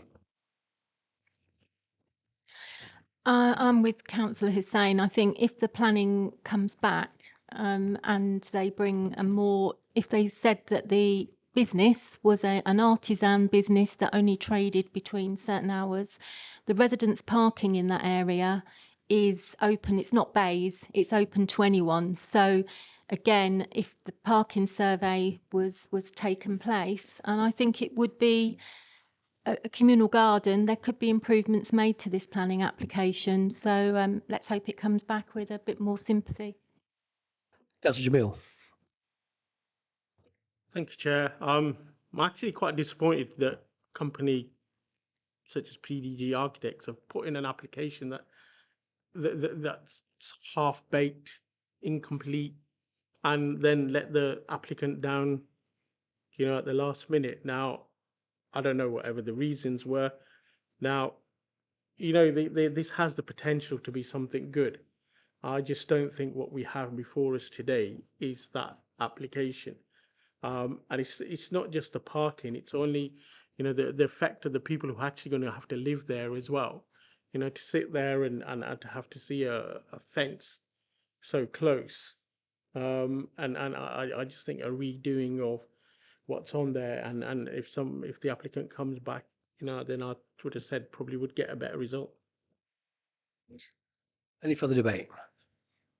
Okay, what I'm going to say on this, the character of the area, if you look at it, it's a terraced area. I could probably get away with it from the front view. By them coming and doing some development, I think it would have uplift the character of the area, would have gone in benefit. If you look at where it is at the moment, it's awful. I'm all in favour of that. I can only sympathise with the applicant on this occasion, because the officers have been requesting and have been supporting the applicant. They want some information on which they could base their decision. And I think the core issue that affects me is the highway. I mean, safety is very important. That junction is very busy. We went on a site visit on Friday. That road is very narrow, which causes congestion. I can't support this application because of lack of cooperation. Again, it's not the fault of the applicant. It's the agent who's let him down. Fresh application, I think, would be the best way forward. Provide all the requested information, the parking survey report, and cooperate with the officers and come to an agreement which is acceptable. And then I think that'll be the best way forward. So I am minded to go in favour of the officer's recommendation. Now, any further debate? No? In that case, can we have a proposer? Councillor Hogg. Just going to propose that we accept the officer's recommendation and turn down this application. Thank you. Do you have a seconder? Councillor Sharp? Okay, all in favour?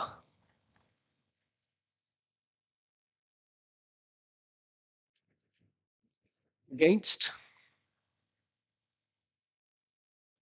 Abstention.